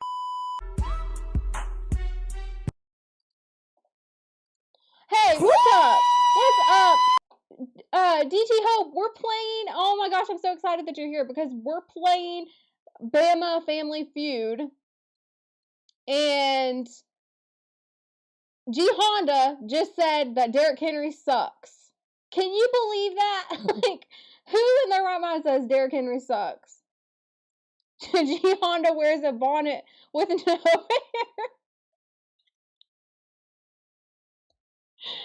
Oh, Ty Pro. Now, listen, here comes my bodyguard. He said, leave Chelsea alone. Leave Chelsea alone. I think G Honda needs like a refresher on the G Honda roast. Just a reminder for you, G Honda. Let's go ahead and play Derek Strop so you remember. Leave Chelsea alone. What's wrong with you, G Honda? I'm the one who's telling you about your fantasy. Listen. Send me your address so I can send you a rainbow flag. Since you want to look like Alicia Keys.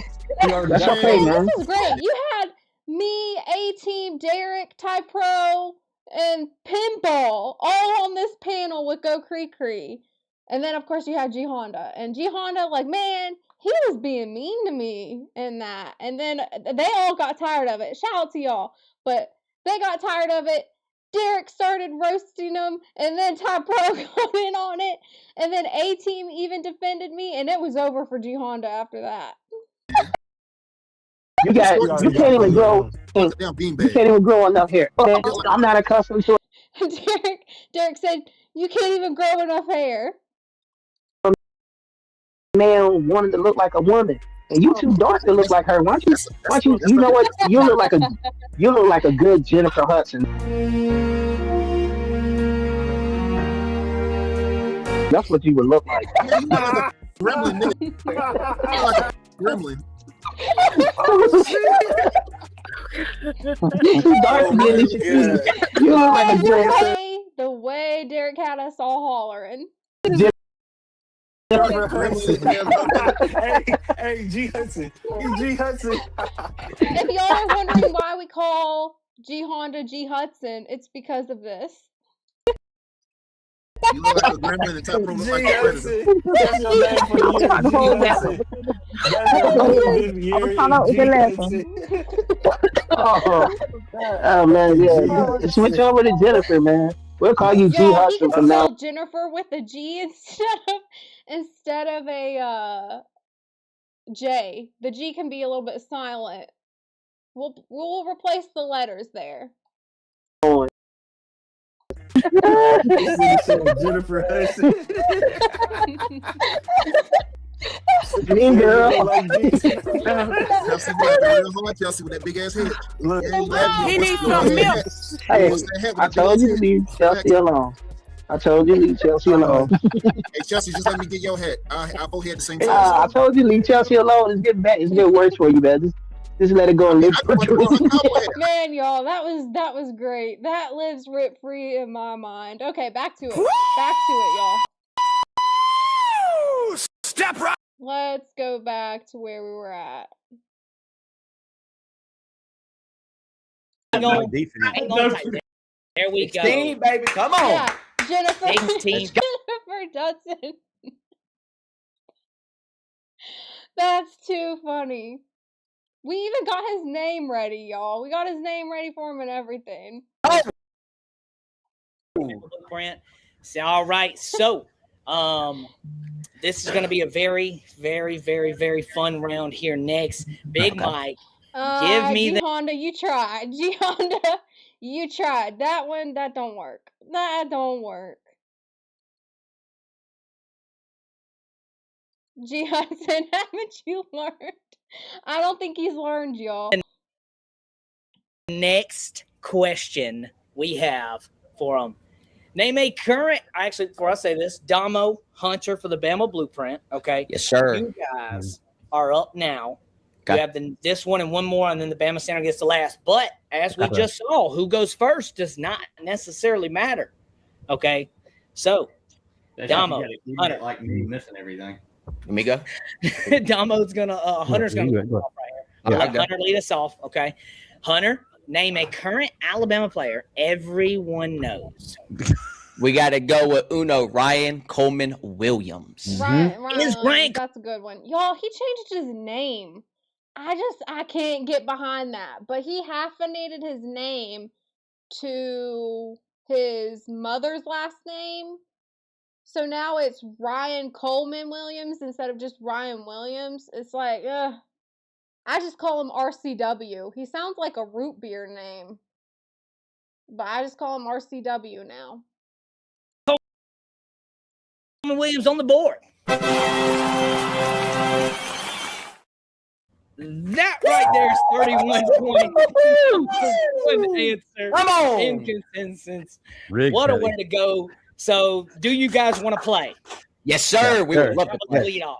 Y'all would like to play. So, we're going to go right into it. Then, Damo, you're going to go right here. I'm going to ask you the same question, guys. We have 5 answers. We have 2, 3, and 5. 2, 3, 4, 5 left. Number 1 answer off the board.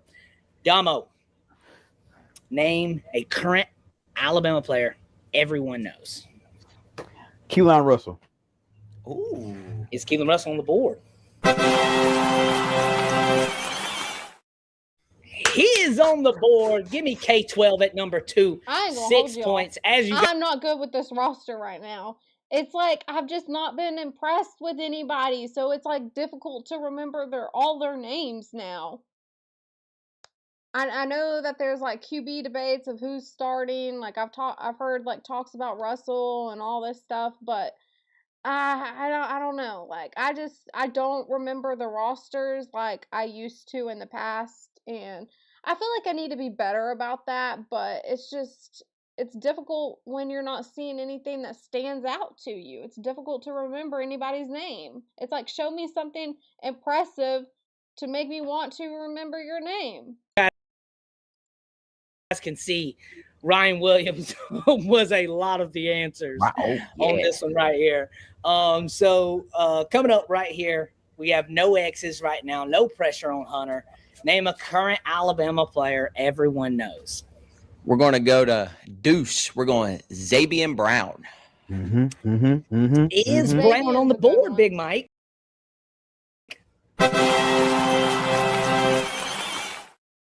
Brown is on the board. What a great job there, coming in at 5. Hey, two, baby. Deuce Two it up. more. Let's go. Come on. So, and then also, guys, so they can understand, there were some answers that had 7 answers, but I cut it off at 5. Okay. And then the bonus one is 10. So it's just to give a little juice there. So that's why I cut it off. Because if not, I did what the family Family Feud does, and we transferred that to the Bama Feud. Okay. So no X's on the board, no pressure right now. Damo, let me know right now. Name a current Alabama player everyone knows. Bray Hubbard. Ooh, Hubbard. Is Bray Hubbard on the board, Big Mike? Derek, you said don't get mad and leave like you did when we roasted you. When y'all roasted him. Yeah, because he did leave. He did leave. You know, I remember what that all, started over. It was because G Honda was saying things that was just odd. And I was like, are you drunk? I really thought G Honda was like drunk. And, Cree was like agreeing with me, like she thought he was too. And that's when he just started like attacking me. But I didn't, I wasn't, doing anything mean. I just thought G Honda was drunk because he was like on there complimenting like Cree's dress, saying it was a nice color or something like that. Like just saying odd things that he don't normally say. And so I said, are you drunk? And he got mad. Bray Hubbard is on the board at 3 right here, guys. What a clean sweep. We're looking almost right here. We have one more to go. Can Hunter bring us home, or will Damo have to come in with a save, or will the Bama Standard come in and steal these points away here? Okay, name a current Alabama player everyone knows, Hunter. We're going to go YP, Yanze Pierre. YP, baby. Agent Zero, is he on the board? What a clean sweep baby. Right there. What a clean sweep, guys. What a clean sweep. Damo and Hunter get it there. The game is not over, guys. I want y'all to know that, though. This game is a quick steal away from something else. So, hey, great job. Shout out to the Bama Blueprint over there. Hey, Bama Standard. Okay, hang in there. Vortex, I don't know what you're talking about.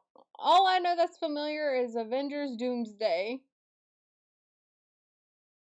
Shout out to you, Mystic Vortex. It's not over yet. As you guys can look right here on the bottom, Ryan Coleman Williams, number 1, Keelan Russell, number 2, Bray at 3, YP at 4, Brown at 5. That right there is interesting to me. I like it. Obviously, Ryan Coleman Williams, we get that. So we're going to do a quick check-in. Okay, with 2 topics in. Okay, Bama Standard. Justin, how are we feeling? Rigged. Collusion. Man, no, it is not. The survey answers from the people that they surveyed, that they're not good. I question the IQ of some of these Bama people you surveyed. No defensive players. The first round. See. Come on, man. People love offense. I can't. But then they'll complain because we don't stop nobody. People love offense. That's debatable. We always talk about, defense wins championships. I guess people do pay attention more to the offense. I get it because, that's typically what you're seeing with the ball, passing game, all that. I get it, but people, if you're a true lover of the sport, you also love defense, and you want defensive names on there. Will Anderson Jr. should be on there. Makes sense. Yeah, that is true. That is true. Do a scoreboard check, guys. That's what we're going to do right now. Let's do a scoreboard check, and then we're going to check in with the Bama Blueprint. 63-0 Bama Blueprint is up right now, guys. But there is a 5th-round bonus that has 10 answers on it, okay? So there is a way to get 50 points right there at the end to come back. Okay, so or Hunter and Damo's thinking, hey, what if we just no. And Petty's over here like, hey, bro, we about to come out like the Rock and Stone Cold on y'all next round. So, Big Mike, without further ado, drop us that next question. And this is going to be Bama blueprint as well, guys. Name an SEC team Alabama fans love beating. My number one answer is I love beating Tennessee. I can't stand Tennessee, y'all. I don't want Tennessee whatsoever. Like, I'm just like that guy who said, I hate Tennessee more than I hate Auburn. I just dislike Auburn. I hate Tennessee. Tennessee is that puke inside of a pumpkin, throw up orange, and I don't like pumpkins.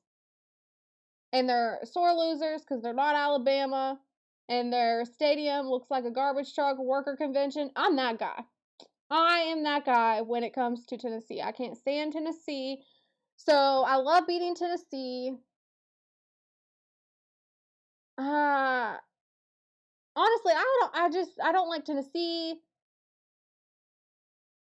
Let's see. Michigan, Clemson, and Ohio State. Those are the teams that I really just do not like. I know that those answers are probably not on the board, but those are just my teams. Tennessee might be on there.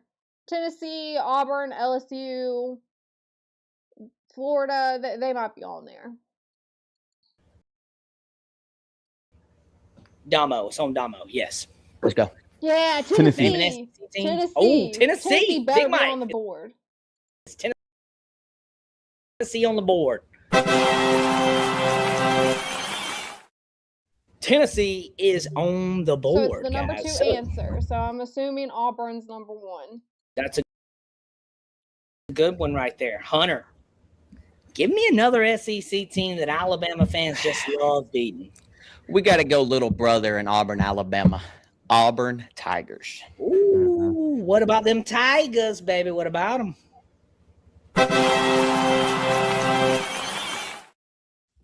That I probably had a feeling that was going to be the number 1 answer right there. The Auburn Tigers right there at number 1. Mm-hmm. All right, so name an SEC team Alabama fans love beating. Damo. LSU We're going to go the Georgia. Florida got to be on there. Texas A&M might be on there. Georgia, that's a good answer. I wasn't thinking about Georgia, but Georgia, that's true. How did I forget Georgia? Is there Bulldogs on there, Big Mike?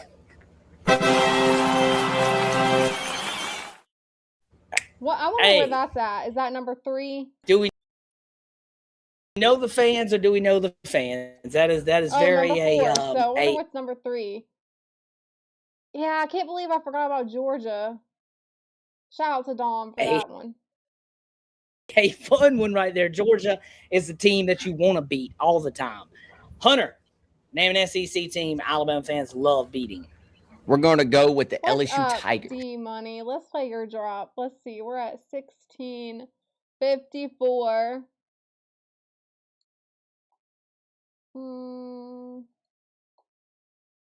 I got a few for D-Money. It's my birthday, so we're playing all these drops for D-Money. Oh, and can you bring my coleslaw on a separate plate? I hate it when it touches my bread. Well, Scott, on the topic of coleslaw, we're on television. Your name is Mud in these parts. Tell the people what your deal is with the coleslaw. I don't want it on a sandwich. It's not on the sandwich. When you say don't put it on the sandwich, they go, it comes on the sandwich. And I say, not if you don't put it on the sandwich. And then they look at me like I'm not the one paying for the sandwich. Just don't put it on the sandwich. How hard is this? I'm not being the jerk here. I'm really not. Listen. I always tell people, listen, if you guys have never been, I didn't realize this was a Carolina thing. I promise we'll get to some sports talk. We got to talk some food, man. So Christian, he's from South Carolina. So he's from the Carolinas like me. So he gets it. He gets the coleslaw. Slaw dogs. I don't know if you guys have ever had them. I don't know if it's really big. I don't think it's as big outside of the Carolinas. But a good old-fashioned slaw dog, man, is a hot dog with chili, onions, mustard, and slaw. And we have a place called Rush's, which is right down the road from Jimmy's Mart. Jimmy's Mart is a gas station. But it's one of those places, you know, these old Southern gas stations that have the breakfast and the food spot inside. It's one of those. But I just grew up going there. I used to go there and get breakfast. You get cheese, grits, eggs, all that stuff. but they also had the Slaw Dogs. But it was crazy because like when I got to Alabama, because I was born and raised in South Carolina, I didn't live anywhere else. I was like, man, like nobody has Slaw Dogs around here. And I would be asking people, they'd be like, what the hell are you talking about?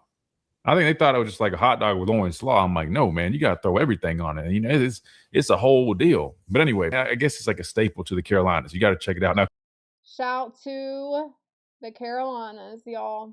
All right, let's get back to it. D-Money said, guess what I didn't have for the 4th? Coleslaw. Well, good for you.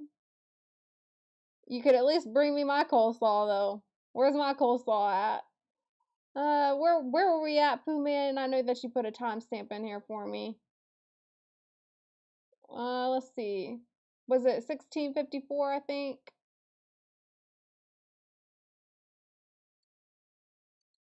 Love beating. We're going to go with the LSU Tigers. What about them Tigers?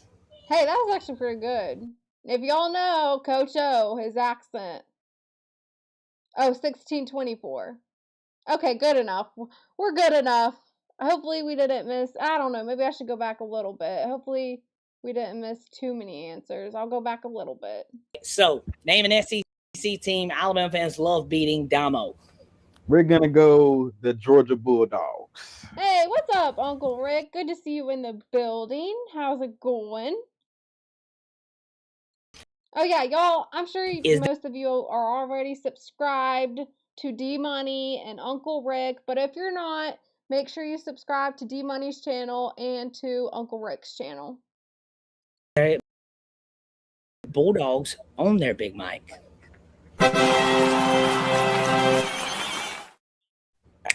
Hey, do we know the fans or do we know the fans? That is very a fun one right there. Georgia is the team that you want to beat all the time. Hunter, name an SEC team Alabama fans love beating. We're going to go with the LSU Tigers. I said LSU. What about them Tigers? Thank you for putting LSU on the board. Where'd you put them at? I hope they're at number 3. Oh man! So okay, so we got LSU one more at number 3. We got one more. Damo, 3 X's. Can you get it right here? Name an SEC team Alabama fans. More. So you have Auburn, Tennessee, LSU, Georgia. What would be the 5th one? Y'all, I don't know. I don't like Texas A&M, and I don't mind Texas A&M, but that's a team that, you know, is difficult to beat. So I would say Texas A&M or Florida. I'm trying to think of another. Yeah, Ohio State. Personally for me, it's Tennessee, Clemson. Well, actually, no, I changed it. It's Tennessee, Michigan, then Clemson, and, well, should it be Clemson or Ohio State? I don't know. I'm starting to feel like I hate Clemson a little bit less. Yeah, I'm going to rearrange my list. So I'm going to go Tennessee, Michigan, Ohio State, and then Clemson. But those are the teams that I personally love to beat because I can't stand their teams. Uncle Rick, you're just like Derek. Derek, he's like, he always gets on to me. He's like, the Ohio State. Say the Ohio State. Like, I ain't saying all that. Love beating. Oh man. It's got to be Florida. Florida, Texas A&M. Those are my 2, but I'm thinking it's Florida. I'm gonna go State. Dumb answer. Mississippi State. Dumb answer. Why Mississippi State? I mean, we do like beating Mississippi. We beat Mississippi State, so why would you put Mississippi? I don't know. Say, does Mississippi State on the board? What? Okay. And it is You not said on the board. Mississippi State over Florida. Hunter, what's wrong with you? Hunter, you got 1X. Name an SEC team Alabama fans love beating. Ooh, okay. Come on, Dom. We are going to go with the Oklahoma Sooners. Dom, you disappointed me, Dom. Why did you say, yeah, we like beating them too, but Oklahoma over Florida? What is wrong with y'all? I like that one. I like that one. I like that Sooners, one. he likes that one. Damo likes that one. Is it on the board, Mike? Dang. It is not on the board. That's 2 X's for the boys over at Burner Blueprint. Justin Riley and Daniel Petty, you need to be over there conversating, okay? Step up. This is a time for y'all to get back in the game, Yo, Daniel I'm telling Petty. you, if it's me on here, y'all know I'm competitive, right? If it's me on here, I'm texting my teammate, y'all. I'm texting my teammate. I'm saying, hey, we need to do this one. I don't know if that's allowed. I don't know if they would allow it, but I'm texting the teammate. I'm texting my teammate, and I'm saying, hey, I'm thinking this answer. I'm strategizing, but that's just me being competitive. And Justin Riley, okay? This is the time. Think out of the box. We got a good one here. Say Florida. Right. Damo. Okay, name an SEC team that Alabama fans love beating right here. Come on, Damo. We're gonna go. I'm gonna say the Texas A&M. A&M. Okay, I still say Florida, but I like Texas A&M would be my other choice.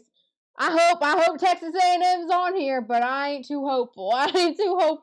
We'll see. I like that. A&M Aggies, is it on the board? I like that. Dang, they're going to steal this because Florida. It's got to be Florida. All right. So this is almost for the and also so I'll announce that after this. Justin Riley, Daniel Petty. I'm gonna let you guys come in right here. This is a steal. This is an I know for opportunity. sure it's not Kentucky. I know it's not Missouri. It's got to be Florida.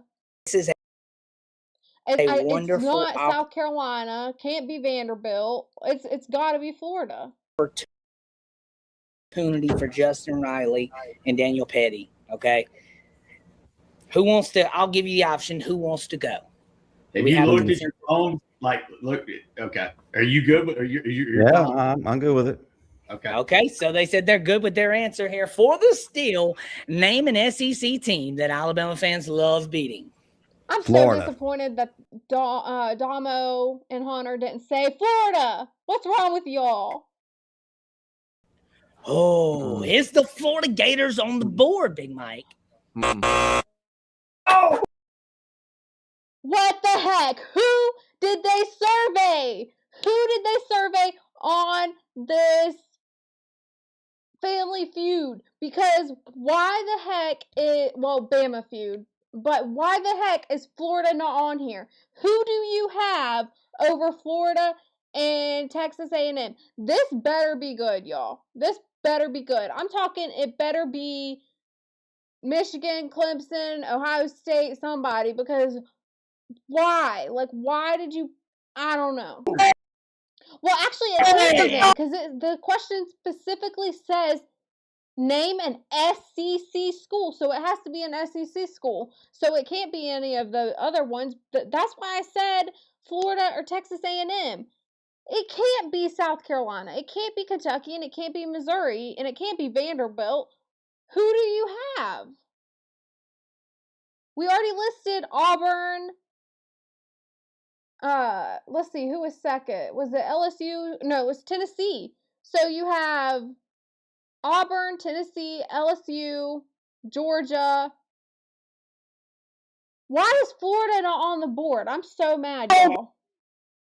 Baby, let's go! Let's go! So I'm gonna say Texas. But we have who is it? If Texas is on the board, y'all, I'm gonna be so ticked off. Why would you pick Texas over Florida? I was Like thinking Florida, Texas. It's got to be Texas because you don't have Texas A&M on there. You don't have Florida on there. It can't be Missouri, can't be Kentucky or South Carolina, so it's got to be Texas. I don't know. Actually, I changed that. Maybe Texas is a decent answer because we did play whenever Texas was in the ACC conference. Were they in the ACC conference or Big Ten? I can't remember now. But whenever they were in a different conference, we did play them in a national championship with Greg McElroy as our quarterback. So I don't know. I think maybe Texas is a good answer. Chips. Was it Texas? So it was Texas. Okay, I'm not too mad. I'm not too mad at Texas being on there, but I still think it should be Florida. What's up, Go Cree? Yeah, you thought Vanderbilt. What's up, LC? Good to see you guys in the building. I'll play your drops. Hold on. We're at 1947. So let's go to Go Cree's drop. Y'all, Go Cree will be live later tonight.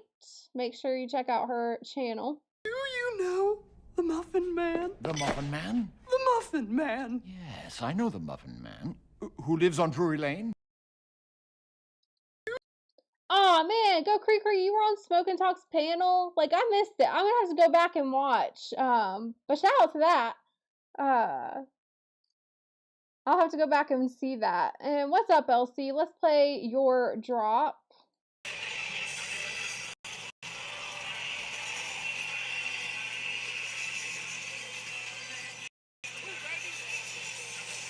Shout out to you, LC. Okay, what did I say? 1947, I think. Y'all, I'm a number dyslexic. I don't know if that's a thing, but I'm a number dyslexic. I forget numbers easily and I get them mixed up.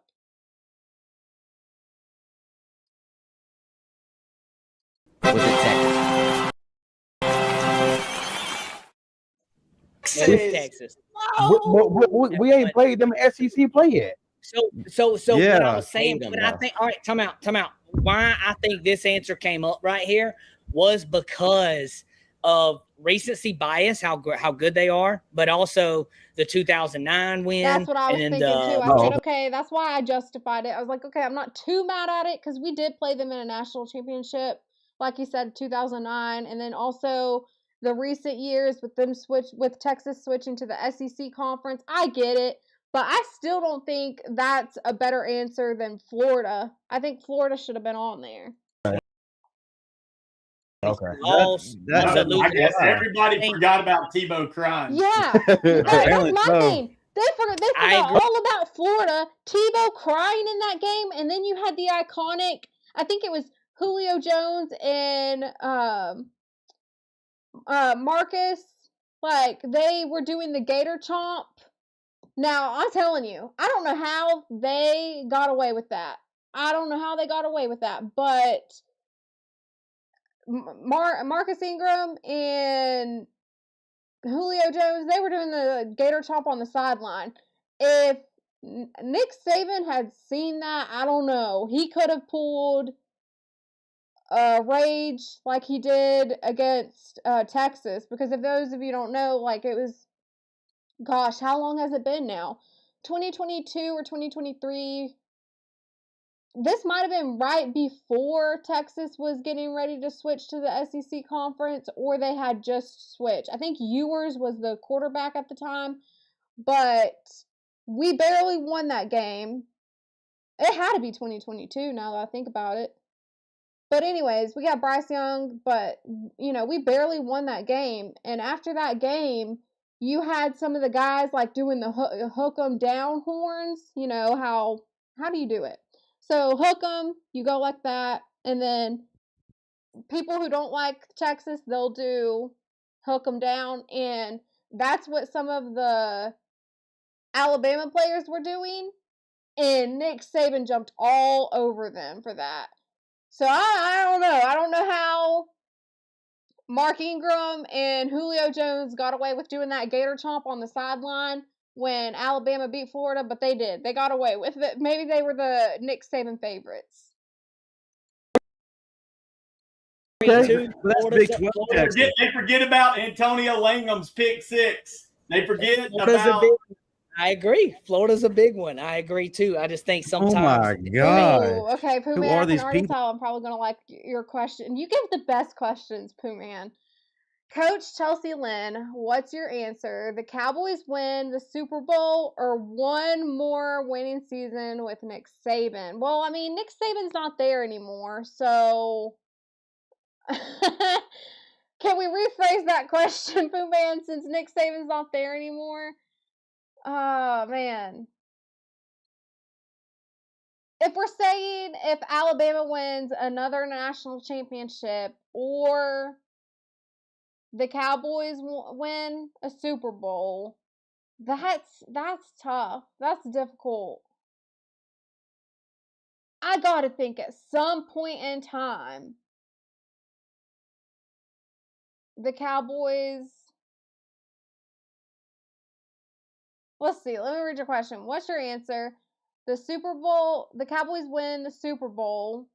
I ain't picking. Y'all know how I am about the Cowboys. I ain't picking the Cowboys. I believe it when I see it. Like, I've been through too much with the Cowboys, so it's like I'm not a delusional Cowboy fan. I would pick Alabama. If Nick Saban came back, won us another national championship, I'm picking Alabama. Because I don't see it happening for the Cowboys. I know many people are hyped up about the Cowboys right now. Trust me, I see all the talks. People thinking about their possible Super Bowl contenders. It's just like I don't get it. I don't see how, because I've talked about CeeDee Lamb's regression since his season best in 2023. And I've talked about how you have offensive tackle issues. Like there's, a spot that's up for competition with offensive tackle. So it's like, I just feel like there's too many question marks. Plus you have question marks with the running back position. Yeah, they're saying it's decent, but if it's not the best, I don't know how you succeed without like one of the best run games. Like that I have difficulty with that. I just have too many questions when it comes to the Cowboys to ever believe that they're going to a Super Bowl.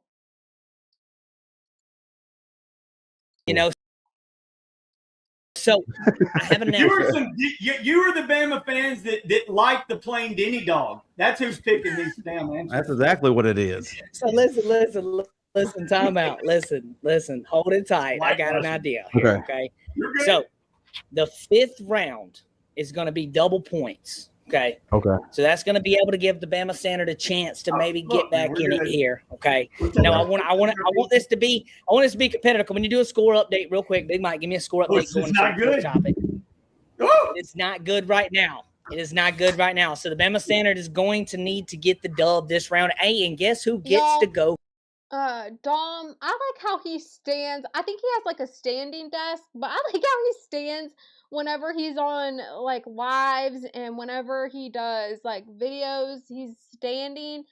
I used to stand doing my TikTok lives. I've thought about doing that again. I thought about, because I'm a fidgeter. I like moving around. I thought about, standing for my lives. But I don't know. We'll see. First this round. That's going to be the Bama Standard, okay? They let us off on the show, guys, and Bama Blueprint came in with a quick steal over the Bama Standard. But Justin Riley, are you ready? I'm ready. All right. Well, Big Mike dropped me that question right here. Let's see what the surveys are going to say here. Best Alabama running back ever. What the college only means is just at Alabama. Alabama. Doesn't matter what they did in the NFL at all. Okay. This is only at Alabama. Okay, I'm going to go ahead and have my answers. Derrick Henry, Mark Ingram, Josh Jacobs, I guess Jahmyr Gibbs. Who would I go fifth? Ooh, fifth, Najee Harris. So here's my picks. No, I don't have them in any particular order, but I have Derrick Henry, Mark Ingram. Maybe I should go Najee Harris. Najee Harris, Gibbs, and then Josh Jacobs. Those 5. That's my picks. We are judging them solely off of best running back. Good to have the CDL gang in the building. Hold on. We're at 21-48. I got to remember where I'm at because y'all know I'll forget. 21-48.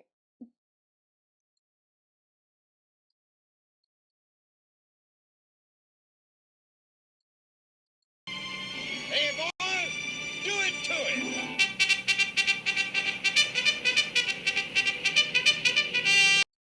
Shout out to you, Pinball. Let's play your other drop here.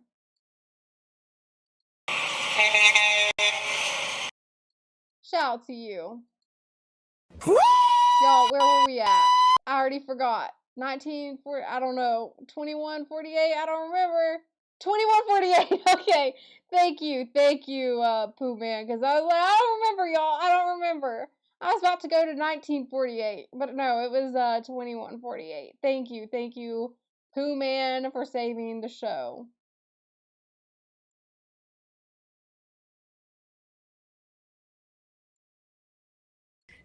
This is only at Alabama.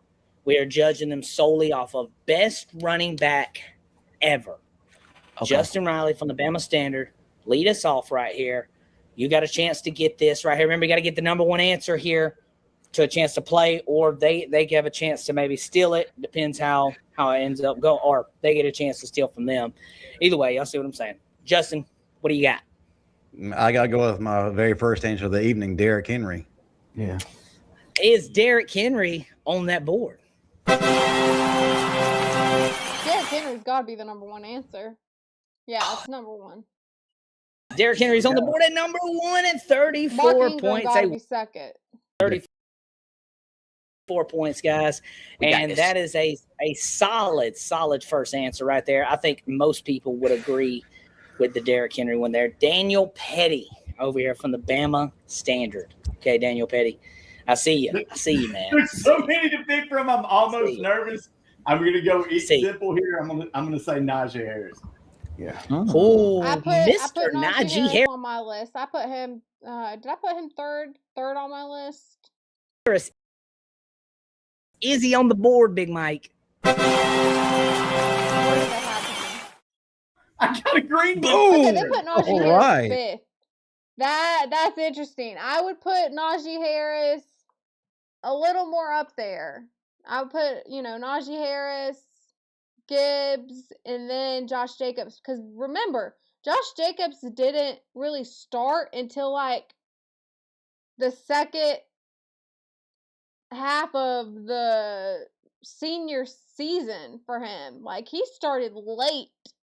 And he still ended up being a first-round pick. I think he went first round, 24th pick to the Raiders, if I'm not mistaken. But, yeah, he got a late start, and that's an impressive story. To go from having a late start season to being a first-round pick, still being a first-round pick, it's crazy. He's on the board at 5. 2 points. He is on the board at 5 for 2 points. That first answer is solid, okay? Is what it is. Everybody went with the first one. So Justin Riley's going to come back to you right here at the top. The best Alabama running back ever. Trent Richardson. Over Mark Ingram? What's wrong with you?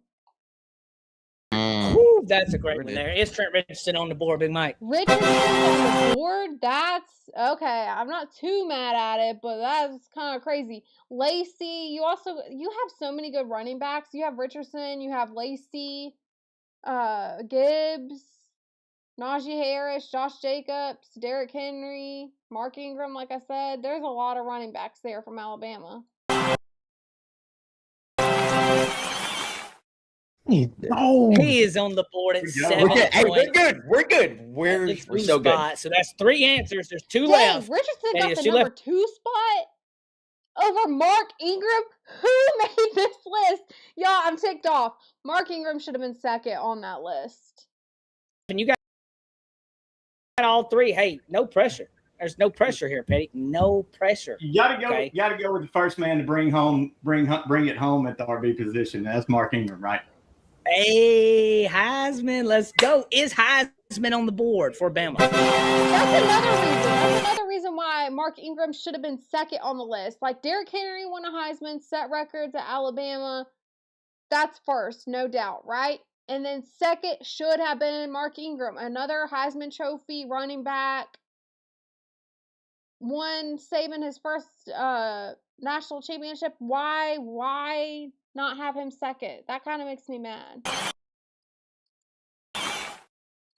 He is on the board. What a pick right there. Where's he coming in at? 3 for 4 points right there. That's going to leave the number 4 spot open right here, guys. The number 4 spot open. We got 3 guesses at it, Justin. You have 3 cracks. Okay, 3 cracks here. Best Alabama running back ever. I'm seeing that fans aren't too fond of the old school guys, so I'm hesitant to pick any of them. I will go with Eddie Lacy. Is Eddie Lacy on the board, Big Mike? So he is not on the board. That's 1X, so it's only 1. Petty, no pressure over here. No pressure. I'm sorry, Justin, if this is a Hail Mary, I'm going to throw it. But he's one of the greatest of all time. Bama fans do me one here, baby. Johnny Musso. That's a ridiculous one. Okay. Is Johnny Musso on the board, Big Mike? Oh, shit. I'm sorry, Justin. Holy That's geez. 2. That's 2. That is 2. Also, keep in mind, Bama Blueprint. You guys better be ready over here. You have to get it Petty, correct. I told you the old school's out. I tried. I know. Hey, so I wouldn't abandon things, is what I would say. Okay. All I would say, Justin Riley, name a Alabama running back.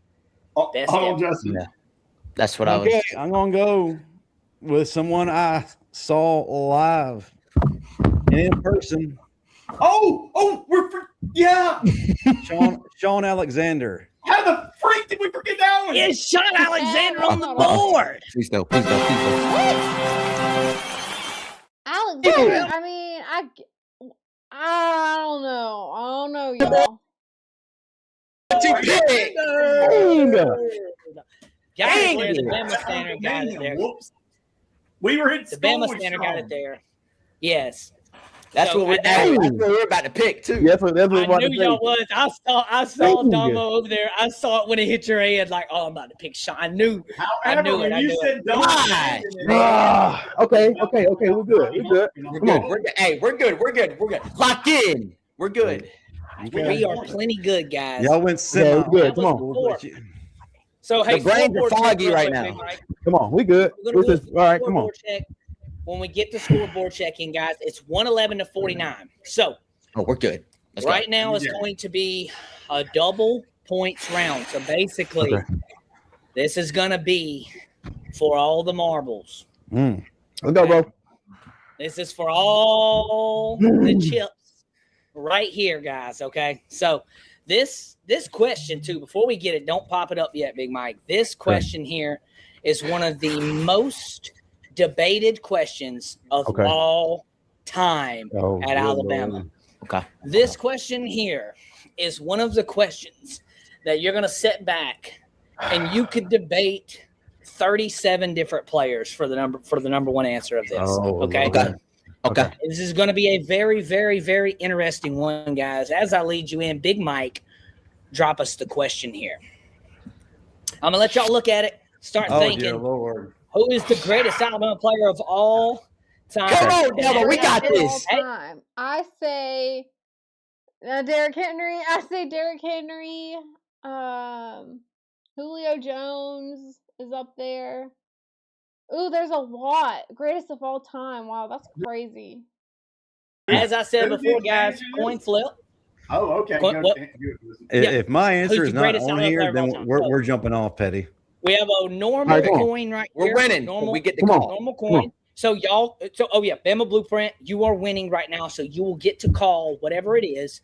I will flip it, and when I hit it, I'm gonna flip it over on my hand as well. And then whatever's on my hand, I will try my best to show the camera. It might be too blurry, but I'm not gonna lie. So you got Bama this. Blueprint. You I'm go gonna first? tell y'all Got it. Y'all gonna call it in the air. Call it. Okay. Come on. Okay. And whoever wins the coin toss gets a chance to go first for the number one answer. Remember, if you don't get the number one answer, the other team gets a crack at it. So here we go. Wow. Damo, call it in there, Damo.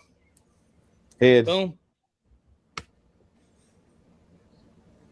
Heads it is. Wow, they It got is. it. I don't know if y'all Come can on. see that. but Come it on, is Damo. heads. It is heads. Come on. It is Come heads. on. So heads. Put the coin up. Heads.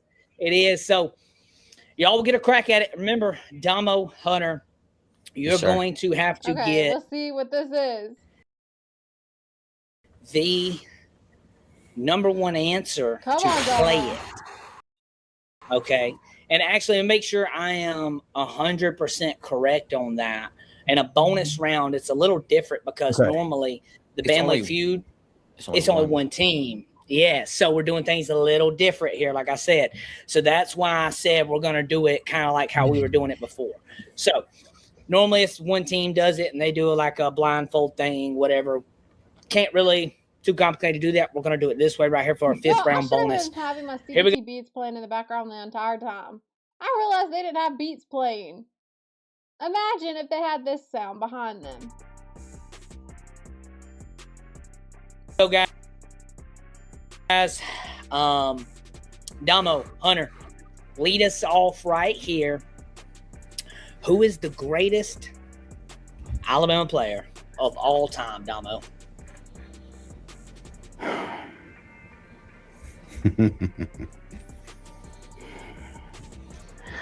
Two.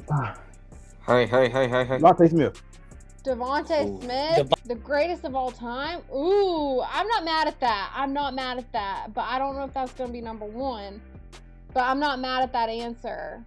I think it's a really good answer still. Devontae Smith. Is Devontae Smith He was the on most the board? impressive. Like, considering his size, everything he overcame, like, I don't know. I feel like he should be the greatest of all time at Alabama. No way! Devontae Smith was the greatest. I'm not mad at that. I'm not mad at that at all. I would have said Derrick Henry, but obviously Devontae Smith was the best answer. I'm not mad at that. I'm not mad. He is on the board at Number 3. three. Dang. Okay, I thought he got the number one answer. At 3. So this is how this is how we're gonna do it. Justin Riley and Daniel Penny will get a chance to steal. They have to get the number 1 or 2 answer. If not, Damo and Hunter, y'all are gonna play this, and we're gonna go with it that way. Okay? All right, come on. Everybody understand? Yeah, come on. Justin? Yeah. Y'all understand, right? Okay. Yeah, come on. Justin. Yeah. Who is the greatest Alabama player of all time? Derek Thomas. Is Derek Thomas on the You had one shot, and you said Derek Thomas? That's interesting. Okay, we'll see. board? If he's not Number Derek one. Thomas is on the board at 22 points at number I was about to say, one. Derek Thomas? Okay. You have redeemed some faith Solid in the number Alabama one fan answer. base. some faith has been It's restored not here. over. Hey, it's not over. There's 10 I can answers on think this of him, board. bro. There's 10 answers on this board. If you get 3 X's, the Dom's boy. reaction is like cracking me up here. Because Dom is like pacing. That would be me. Me and Dom, we're on the same energy level here. Because I would be pacing. I'd be like, come on now. Like, At Bama Blueprint, we'll get a chance to steal. Right now, though, we're over here at the Bama Standard. So I'm going to ask you, Petty, who is the greatest Alabama player of all time? Oh, man. The King, Henry. The King Henry. Is King Henry on the board, Big Mike? King Henry is on the board at 9.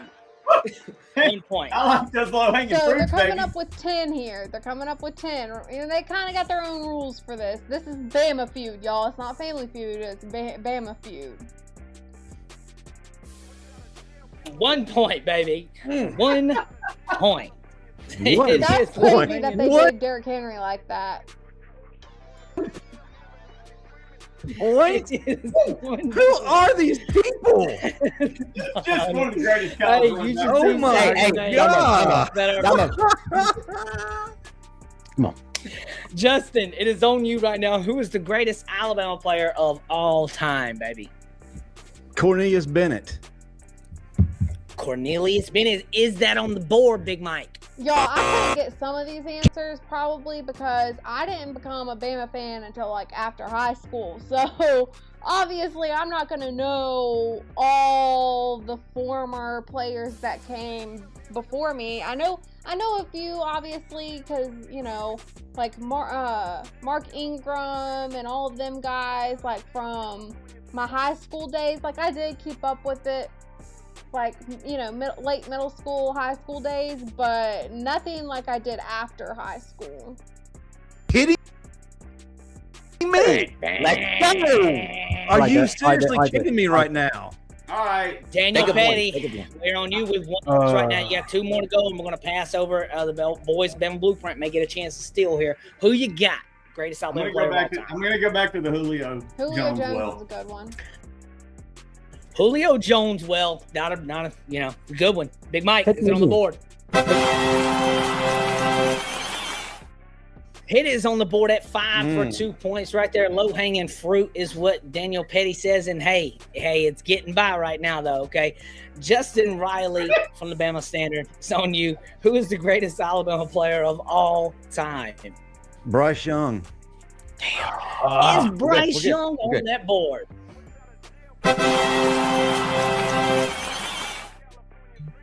Well, he is on the board. He is on the board, guys. So this board right now is crazy. Okay, it is crazy, and it's getting crazy. Okay, And I like that one, Hunter. I like that one. I like that one you said. I like getting that. crazy. So Daniel Petty, who is the greatest Alabama player of all time? I keep striking out with old heads, so I'm so scared to go with one. I may go back to one I've already taken a red X on and hope to God Bama fans have their head out. If they don't, then something's wrong. David freaking Palmer is one of the greatest Bama players to ever freaking live. Come on, y'all. Is David Palmer on the board, Big Mike? Are you He is not on the board. All of these people So now Hunter and Dom get a chance to steal it. Are you kidding me? Come on. That's two. That's two. You got one more. Make sure it's right. We on the final straw here. How many more answers we got? We got 2, 4, 7, 8, and 10 left, right? Yes, they are left. So we should have let them try to get all 10. This was a mistake, Justin. Justin Riley over at the Bama Standard. I need you right now, okay, to tell me who is the greatest Alabama player of all time. Tua Tagovailoa. Tua Tagovailoa. Is it on the board? I'm just picking popular people. Board, baby. 14 points at number 2 I right question there, the guys. defensive players on here. That's my. Yeah, I can. Come on, definitely see Petty. that. Come on, Petty. Come on. Come on, Petty. Run this. So, Petty, it is on you over at the Bama Center right now. Come on, Greatest Petty. Alabama of all time. Come on, Petty. I mean, do we go with Sean Alexander? Yeah, he got to be. They already went. He's got it. No, not on this list. Oh, yeah, Not he on got this it. one. Not on this one. Not on this Okay, one. okay, No, okay. Sean ain't on- Okay. Well, he Justin, hasn't I'm said sorry, it yet. man. Let me refresh. He Oh, hasn't okay. said it yet. Okay. I thought he'd. Okay. No. Is that what we're doing? Yeah, I'm going to go with Sean. Sean Alexander. Okay, so we're going Sean I have Alexander. no faith. Is that on the board, Big Mike? Hunter,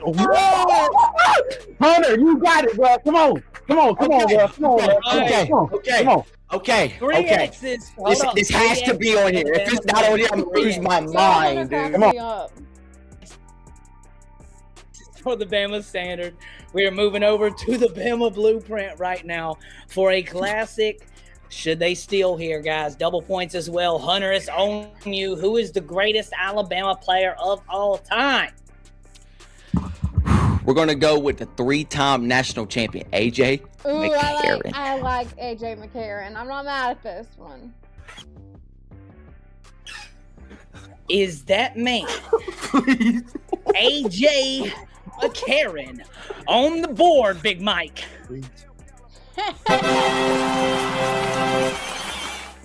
I knew it. Boom. AJ McCarron is on the board over at the Bama Blueprint.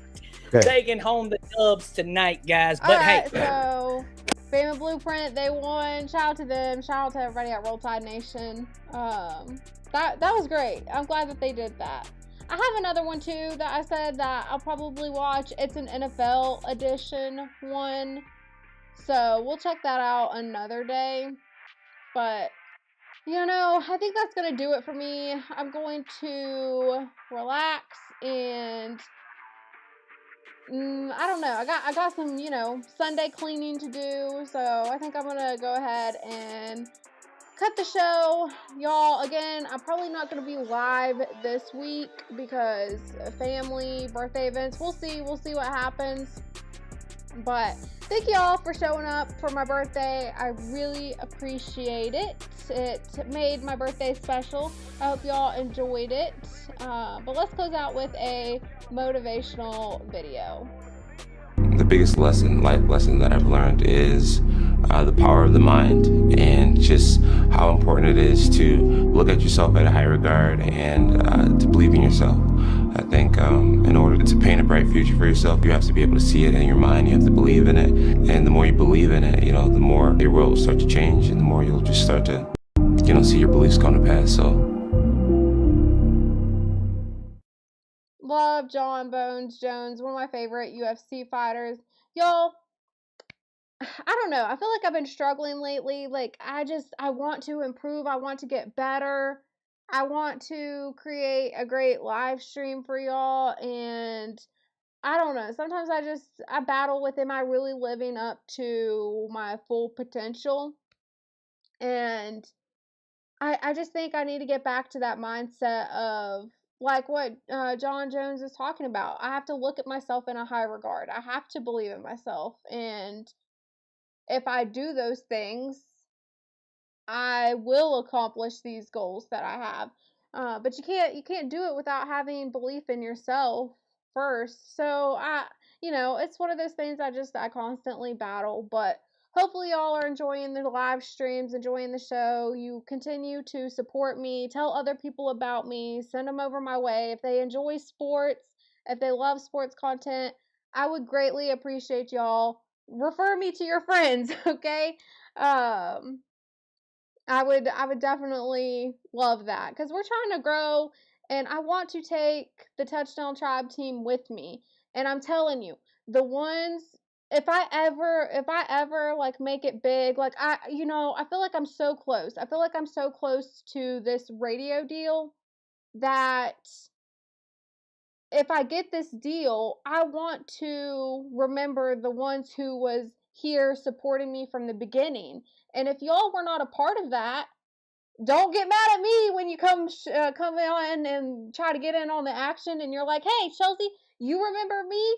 I was there from the start. And I'm gonna be like, hey, no, I don't actually. I don't remember you showing up in the chat. I don't remember you showing up for me. So if you're not here showing up for me, it's like, how am I going to acknowledge you later on if I do make it, So I want to take the ones with me who were a part of it from the start. But get in on it while you can, because I'm telling you, I'm getting close to closing like a radio deal. So y'all might want to get on this action, okay? But shout out to y'all. Thank you for showing up for my birthday live stream. We had to pretend it was my birthday today because I'm gonna be busy probably the rest of the week. But let's see. What did you say, Pooh Man? I like Anderson better. He would have been a 3-division champion. Yeah, I get it, Pooh Man. Obviously, things don't always play out the way we want, unfortunately, when it comes to things like that. But all right, y'all, that's gonna do it for me. I will catch you in the next one, Touchdown Tribe. Bye, guys.